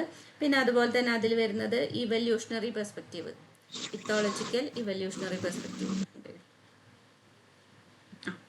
Evolutionary and ethological perspective. ഇത് രണ്ടുമാണ് ഈ ഒരു ചാപ്റ്ററിൽ നോക്കേണ്ടത്. പിന്നെ അടുത്തത് 5ാമത്തെ ചാപ്റ്ററിൽ വേണമെങ്കിൽ ഞാൻ പറയുന്നു, ആ ചാപ്റ്റർ വേണമെങ്കിൽ സ്കിപ്പ് ചെയ്യാം. കാരണം ഒരു തലക്കുന്ന് തുടങ്ങി കഴിഞ്ഞാൽ എല്ലാ ഡെവലപ്മെൻറ്റൽ സ്റ്റേജ് പഠിക്കണം. അപ്പോൾ അത് വേണമെങ്കിൽ സ്കിപ്പ് ചെയ്യാമെന്നാണ് എൻ്റെ അഭിപ്രായം. ഓക്കെ ആണല്ലോ, കാരണം അത് പഠിച്ച് ഇപ്പോൾ ഈ ലാസ്റ്റ് ടൈമിൽ നിങ്ങൾക്ക് പഠിക്കാനായിട്ട് ബുദ്ധിമുട്ടായിരിക്കും. അപ്പോൾ അതുകൊണ്ട് 5ാമത്തെ ചാപ്റ്റർ സ്കിപ്പ് ചെയ്യാം. കാരണം ഞാനത് കാണിച്ചു തരാം. കേട്ടോ, stages in life span development ആണ്. ലൈഫ് സ്പാൻ ഡെവലപ്മെൻറ്റ് ഇവിടെ ഹ്യൂമൻ ഡെവലപ്മെൻറ്റ് ഒക്കെ, stages in life span development ഇതുണ്ടോ, ഇതിവിടെ നിന്ന് അങ്ങോട്ട് തുടങ്ങുകയാണ്. Stages in life span development ഇത് പ്രീനേറ്റൽ പീരീഡ് തൊട്ട് അങ്ങോട്ട് തുടങ്ങി കഴിഞ്ഞ് കഴിഞ്ഞാൽ, പ്രീനേറ്റൽ കഴിഞ്ഞു, ബർത്ത് ആൻഡ് ഇൻഫൻസി, അത് കഴിഞ്ഞ് കഴിഞ്ഞാൽ ചൈൽഡ്ഹുഡ്, പിന്നെ middle childhood, late childhood, Adolescence, adulthood, late adulthood. ഈ ചാപ്റ്റർ അവസാനം വരെ കണ്ടിന്യൂസ് ആയിട്ട് നോക്കേണ്ടി വരും. അപ്പോൾ തീരെ പഠിക്കാൻ ടൈമില്ല, ഇതുവരെ ഒന്നും നോക്കിയിട്ടില്ല, അങ്ങനത്തെ ആൾക്കാരുണ്ടെങ്കിൽ ഈ ഒരു ചാപ്റ്റർ സ്കിപ്പ് ചെയ്യാം. 5ാമത്തെ ചാപ്റ്റർ സ്കിപ്പ് ചെയ്യാം കേട്ടോ. ഇനി അത്രയ്ക്ക് നിർബന്ധം, നിങ്ങൾ ഭയങ്കര ടെൻഷനാണ്, ഒരു ചാപ്റ്റർ സ്കിപ്പ് ചെയ്യാൻ ബുദ്ധിമുട്ടുണ്ട് എന്ന് തോന്നുന്നവരെ ചൈൽഡ്ഹുഡ് മാത്രം പഠിക്കാം കേട്ടോ. ചൈൽഡ്ഹുഡ് മാത്രം വരികയാണെങ്കിൽ തന്നെ അതിൽ നിന്ന് നമുക്ക് പ്രതീക്ഷിക്കാം. ഓക്കെ ആണല്ലോ? ഓക്കെ, അപ്പം ബാക്കി നമുക്ക് നാളെ എടുക്കാം. നാളെ ഒരു സെഷൻ വെക്കാം. ഇതേപോലെ തന്നെ നമുക്ക് ഇമ്പോർട്ടൻ്റ് ആയിട്ടുള്ളത് മാത്രം നോക്കി വെക്കാം. യൂണിറ്റ് 7 പിയാഷയുടെ തിയറിയാണ് കേട്ടോ ഇമ്പോർട്ടൻ്റ്. യൂണിറ്റ് 7 പിയാഷയുടെ തിയറി. ഇനി ഇന്ന് പഠിക്കുന്നവർക്കാണ് കേട്ടോ ഞാനിത് പറയുന്നത്. യൂണിറ്റ് 7 പിയാഷയുടെ theory. Unit 8 theories of language development important ആണ്. Unit 8 theories of language development. Unit 9 ബൗബ്ലീസിൻ്റെ അറ്റാച്ച്മെൻറ്റ് തിയറി, ഹോൾബർഗിൻ്റെ മോറൽ ഡെവലപ്മെൻറ്റ്. പിന്നെ അതിൽ തന്നെ ടോപ്പിക്കുകൾ, ചെറിയ ടോപ്പിക്കുകൾ വരുന്നുണ്ട്. സ്കൂള്, പ്ലേ, പിയേഴ്സ്, മീഡിയ എന്നൊക്കെ പറഞ്ഞിട്ട് അത് ഇമ്പോർട്ടൻ്റ് ആണ്. ആ പറയുന്ന സാധനങ്ങളൊക്കെ ഇമ്പോർട്ടൻ്റ് ആണ്. യൂണിറ്റ് 6 ഒരു മിനിറ്റ് കേട്ടോ. Unit 6 sensory and perceptual development. Sensory and perceptual ഡെവലപ്മെൻറ്റിൽ അതിൽ vision, depth perception, pattern perception, പിന്നെ അതുപോലെ തന്നെ ആ ചാപ്റ്ററിൻ്റെ ഫസ്റ്റ് ഭാഗത്ത് മോട്ടോർ ഡെവലപ്മെൻറ്റ് വരുന്നുണ്ട്. മോട്ടോർ ഡെവലപ്മെൻറ്റ് അതിൽ റിഫ്ലെക്സസ് ഒന്ന് നോക്കി വയ്ക്കുക. ഈ ടേബിൾ പഠിക്കണ്ട കേട്ടോ. ടേബിൾ നിങ്ങൾ സ്കിപ്പ് ചെയ്തോ. ലാസ്റ്റ് ടൈമിൽ നമുക്ക് ഈ ടേബിൾ ഒന്നും ചെയ്യാൻ പറ്റില്ല, സ്കിപ്പ് ചെയ്യാം. മോട്ടോർ ഡെവലപ്മെൻറ്റ് അതിൽ റിഫ്ലെക്സസ് ഒക്കെ നോക്കുക. പിന്നെ കഴിഞ്ഞ് കഴിഞ്ഞാൽ സെൻസറി ആൻഡ് പെർസെപ്ഷൽ ഡെവലപ്മെൻറ്റിൽ ഇമ്പോർട്ടൻ്റ് ആയിട്ടുള്ളത് ടച്ച് വേണ്ട, ടേസ്റ്റ് ആൻഡ് സ്മെല്ല് വേണ്ട, ഹിയറിംഗ് വേണ്ട, വിഷൻ തൊട്ട് നോക്കുക. വിഷൻ ഇമ്പോർട്ടൻ്റ് ആണ്. പിന്നെ ഡെപ്ത് പെർസെപ്ഷൻ ഇമ്പോർട്ടൻ്റ് ആണ്. പാറ്റേൺ പെർസെപ്ഷൻ ഇമ്പോർട്ടൻ്റ് ആണ്. ഫേസ് പെർസെപ്ഷൻ വേണമെന്നില്ല. ഫേസ് പെർസെപ്ഷനും ഒബ്ജക്റ്റ് പെർസെപ്ഷനും വേണമെന്നില്ല, നിർബന്ധമില്ല. ഓക്കെ, അത്രയും മതി ആ ഒരു ചാപ്റ്ററിൽ. യൂണിറ്റ് 6 അത്രയും മതി. പിന്നെ 7ാമത്തെ ഞാൻ പറഞ്ഞല്ലോ, പിയാഷയുടെ സെൻസോറി മോട്ടോർ സ്റ്റേജ്. പിയാഷയുടെ സെൻസോറി മോട്ടോർ സ്റ്റേജ് കേട്ടോ. പിയാഷയുടെ കോഗ്നിറ്റീവ് ഡെവലപ്മെൻറ്റ് പറയുന്നുണ്ട്. സ്കീമ, അഡാപ്റ്റേഷൻ, ഓർഗനൈസേഷൻ ഒക്കെ പഠിക്കണേ. അസിമുലേഷൻ ഇതൊക്കെ എഴുതിയിട്ട് വേണം നമുക്ക് സെൻസോറി മോട്ടോർ സ്റ്റേജ് എഴുതാൻ. സെൻസോറി മോട്ടോർ സ്റ്റേജ് മാത്രം പഠിച്ചാൽ മതി. ഇതാണ് വന്നിട്ടുള്ളൂ, സെൻസോറി മോട്ടോർ സ്റ്റേജ് മാത്രം. ഇനി 8ാമത്തെ ചാപ്റ്ററിലെ തിയറീസ് ഓഫ് ലാംഗ്വേജ് ഡെവലപ്മെൻറ്റ്, 8ാമത്തെ ചാപ്റ്റർ എടുക്കാം.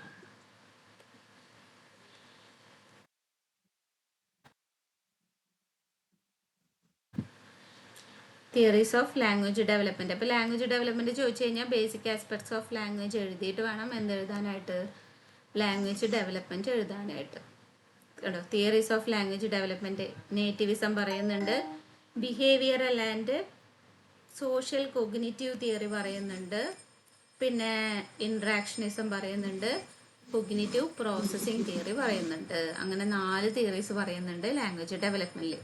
സ്റ്റേജസ് വേണ്ട കേട്ടോ. സ്റ്റേജസ് ഓഫ് ലാംഗ്വേജ് ഡെവലപ്മെൻറ്റ് വേണമെന്നില്ല, തിയറീസ് മാത്രം പഠിക്കുക. Theories of language development. അപ്പോൾ ലാംഗ്വേജ്, കോൺസെപ്റ്റ് ഓഫ് ലാംഗ്വേജ് എഴുതിയതിന് ശേഷം വേണം എന്തെഴുതാനായിട്ട്, ലാംഗ്വേജ് ഡെവലപ്മെൻറ്റ് തിയറീസ് എഴുതാനായിട്ട്. ഓക്കെ ആണല്ലോ? ഇനി 9ാമത്തെ ചാപ്റ്ററിൽ ബൗബ്ലീസ് അറ്റാച്ച്മെൻറ്റ് തിയറി, കോൾബർഗിൻ്റെ മോറൽ ഡെവലപ്മെൻറ്റ്, പിന്നെ സ്കൂള്, പ്ലേ, പിയേഴ്സ്, മീഡിയ. അങ്ങനെ 4 കുഞ്ഞു ടോപ്പിക്കുകൾ വരുന്നുണ്ട്. അത് ചിലപ്പോൾ ഷോർട്ട് നോട്ടായിട്ട് ചോദിക്കാം. 10ാമത്തെ ചാപ്റ്ററിൽ ബൗബ്ലിയുടെ തിയറി, എയിൻസ്വർത്തിൻ്റെ theory, separation and stranger anxiety. ബൗബ്ലിയുടെ തിയറി 9ാമത്തെ ചാപ്റ്ററിൽ നമ്മൾ പഠിക്കുന്നുണ്ട് ഓൾറെഡി. അതന്നെ ഒന്നും കൂടി റിവൈസ് ചെയ്ത് 10ാമത്തെ ചാപ്റ്ററിലും കൂടെ വരുന്നുണ്ട്. അപ്പോൾ രണ്ടും കൂടെ കമ്പൈൻ ചെയ്ത് പഠിക്കാം. പിന്നെ ഐൻസ്വർത്തിൻ്റെ തിയറി വരുന്നുണ്ട്, എയിൻസ്വർത്തിൻ്റെ. പിന്നെ separation and stranger anxiety unit 10 കേട്ടോ. Separation and stranger anxiety. Unit 11 എല്ലാ കൺസെപ്ഷ്യലൈസേഷനും പഠിക്കണം. 4 കൺസെപ്ഷ്യലൈസേഷനും മാറി വന്നിട്ടുള്ളതാണ്. മാർഷ്യസ് ഐഡൻറ്റിറ്റി മോഡൽ, ഫ്രൂഡിൻ്റെ, ആൽപോർട്ടിൻ്റെ എല്ലാതും മാറി വന്നിട്ടുള്ളതാണ്. ഒരു മിനിറ്റ്, ഇതേതാ ചാപ്റ്റർ? 10ാമത്തെ 11ാമത്തെ പഠിക്കേണ്ടത് നമുക്ക്. 11ാമത്തെ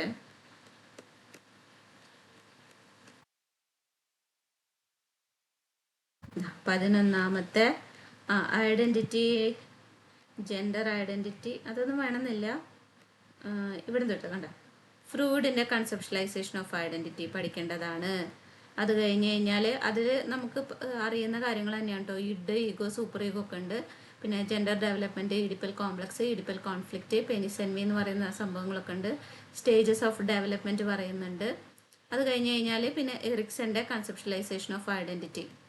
ആ ചെറിയ രീതിക്ക് ഏതൊക്കെയാണ് ego identity, identity versus identity confusion തിയറിയിൽ വരുന്ന 1-2 സ്റ്റേജസിലെ കാര്യങ്ങൾ ഇവിടെ പറയുന്നുണ്ട്. അപ്പോൾ ആ സ്റ്റേജസ് പഠിക്കുന്ന ടൈമിൽ നന്നായിട്ട് പഠിച്ചു കഴിഞ്ഞാൽ നമുക്കത് ഇവിടെ എഴുതാനായിട്ട് പറ്റും. എല്ലാ സ്റ്റേജും എഴുതുന്നില്ല. ഐഡൻറ്റിറ്റി ബേസ്ഡ് ആയിട്ടുള്ള കാര്യങ്ങൾ, റോൾ ഡിഫ്യൂഷൻ എന്നൊക്കെ നമ്മൾ പറഞ്ഞില്ലേ നേരത്തെ, ആ സംഭവങ്ങളൊക്കെ ഇതിൽ പറയുന്നുണ്ട്. അപ്പോൾ എറിക്സൻ്റെ കൺസെപ്ഷലൈസേഷൻ ഓഫ് ഐഡൻറ്റിറ്റി. പിന്നെ അത് കഴിഞ്ഞിട്ട് വരുന്നത് Marcia's identity status model. 4 conceptualisation ആയിട്ട് ഇവിടെ പറയുന്ന ആ 4ഉം പഠിക്കേണ്ടതാണ്. Identity achievement, moratorium, foreclosure, identity diffusion. ഈ ടേബിൾ വരയ്ക്കണം, ഇമ്പോർട്ടൻ്റ് ആണ്. പിന്നെ അത് എക്സാമ്പിളാണ്, പക്ഷെ നമ്മളത് എഴുതണം കേട്ടോ. വരച്ചില്ലെങ്കിൽ ആ ഒരു എക്സാമ്പിൾ വെച്ചിട്ട് എഴുതണം.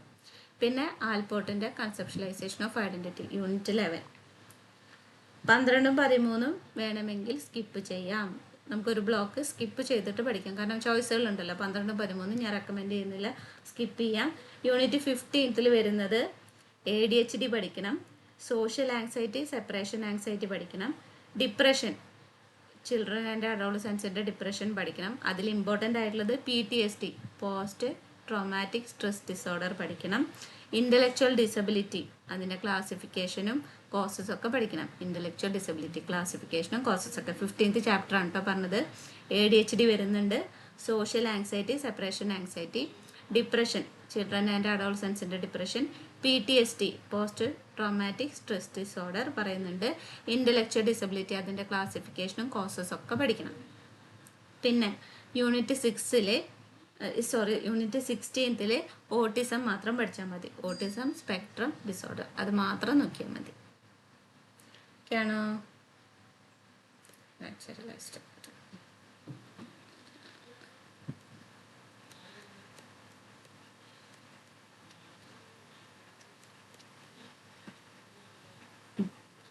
യൂണിറ്റ് 16ൽ നമുക്ക് ഓട്ടിസം സ്പെക്ട്രം ഡിസോർഡർ മാത്രം നോക്കിയാൽ മതി കേട്ടോ. അപ്പോൾ അതിൻ്റെ ക്ലിനിക്കൽ പിക്ചർ വേണം. പിന്നെ അതുപോലെ തന്നെ ക്ലിനിക്കൽ പിക്ചറിൽ 4 പോയിൻ്റായിട്ടാണ് പറയുന്നത്. പിന്നെ കോസൽ ഫാക്ടേഴ്സ് ആൻഡ് ട്രീറ്റ്മെൻറ്റ്. പിന്നെ യൂണിറ്റ് 15 നോക്കുകയാണെന്നുണ്ടെങ്കിൽ കണ്ടോ, ADHD അതിൻ്റെ കോസസ്, ക്യാരക്ടറിസ്റ്റിക്സ് ഒക്കെ ചോദിച്ചിട്ടുണ്ട്. Social anxiety disorder, separation anxiety disorder, symptoms and issues in depression among children and adolescence, intellectual disability അതിൻ്റെ ക്ലാസിഫിക്കേഷൻ, കോസസ്. പിന്നെ ഇവിടെ കണ്ടില്ലേ ഷോർട്ട് നോട്ടിൽ ചൈൽഡ്ഹുഡ് ഡിപ്രഷൻ ചോദിച്ചിട്ടുണ്ട്, PTSD. പിന്നെ symptoms and causes of depression in children and adolescence, differentiate between stranger anxiety and separation anxiety, critically examine attachment theory. അത് നമ്മുടെ 10ാമത്തെ ചാപ്റ്ററിലല്ലേ വരുന്നത് അറ്റാച്ച്മെൻറ്റ് തിയറിയുടെ. അതും കൂടെ കമ്പൈൻ ചെയ്ത് എഴുതാനായിട്ടാണ്. സ്ട്രേഞ്ചർ ആങ്സൈറ്റി, സെപ്പറേഷൻ ആങ്സൈറ്റി അതിൽ തന്നെ പറയുന്നുണ്ട്. അത് യൂണിറ്റ് 10ൽ ബൗബ്ലീസ് അറ്റാച്ച്മെൻറ്റ് തിയറി, എയിൻസ്വർത്തിൻ്റെ തിയറി ഒക്കെ പറയുന്ന ടൈമിൽ ഈ സെപ്പറേഷൻ ആൻഡ് സ്ട്രേഞ്ചർ ആങ്സൈറ്റി പറയുന്നുണ്ട്. അപ്പോൾ അത് പഠിച്ചാലും മതി. ഈ ഒരു ചാപ്റ്ററിൽ നോക്കണ്ട, 10ാമത്തെ ചാപ്റ്ററിൽ നോക്കിയാലും മതി കേട്ടോ. അത് ബാക്കിയുള്ളത് നോക്കാം. ഓക്കെ, നാളെ നമുക്കൊരു സെഷൻ വെക്കുക. എപ്പോഴാണ് വേണ്ടത്? മോർണിംഗ് ആണോ? മോർണിംഗ് വെക്കാമെന്ന് വിചാരിക്കുന്നു, കാരണം അത് കഴിഞ്ഞ് കഴിഞ്ഞാൽ നിങ്ങൾക്ക് പഠിക്കാതിരിക്കാമല്ലോ. ഈവനിങ് വെച്ചോ മാം? ഈവനിങ് ആണോ? അതെ, അപ്പം ഇന്ന് ഈവനിങ് വെക്കാം. ഇമ്പോർട്ടൻ്റ് ആയിട്ടുള്ള ടോപ്പിക്കുകൾ നോക്കുക. എന്നിട്ട് നമുക്ക് ഈ ഒരു ടൈം ഓക്കെ ആണോ? 4:30. ഓക്കെ, നമുക്ക് 4:30ക്ക് വെക്കാം. 4:30ക്ക് വെക്കാം കേട്ടോ. അപ്പം അതുവരെ എല്ലാവരും നോക്കുക. ഇപ്പോൾ ഇതിൽ ഇമ്പോർട്ടൻ്റ് ആയിട്ടുള്ളതും കൂടെ നോക്കുക. എന്നിട്ട് നമുക്ക് വേണമെങ്കിൽ ഒന്നുകൂടി ഡിസ്കസ് ചെയ്യാം. ബാക്കിയുള്ള ചാപ്റ്റേഴ്സ് ഒന്നും ഓടിച്ച് നോക്കാം. Okay, thank you. ഓക്കെ ആണോ? നിങ്ങൾക്ക് മനസ്സിലാവുന്നുണ്ടോ? ഓക്കെ, ഇതിൻ്റെ റെക്കോർഡിങ്സ് ഞാൻ ഇടാം കേട്ടോ. ഇത് അവൈലബിൾ ആക്കുന്നുണ്ട്, റെക്കോർഡിങ്സ് ഞാൻ ഇടാം. അപ്പോൾ ഓക്കെ, താങ്ക് യു. നാളത്തെ നമ്മുടെ സെഷനിൽ നമുക്ക് വീണ്ടും കാണാം കേട്ടോ. ഡൗട്ട് ഉണ്ടെങ്കിൽ ചോദിക്കാം, വേണമെങ്കിൽ മെസ്സേജ് അയക്കാം. നാളേക്ക് വരെ കാത്തിക്കണ്ട, മെസ്സേജ് അയക്കാം, ഞാൻ റിപ്ലൈ തരാം. Thank you ma'am. Okay, thank you. Thank you ma'am.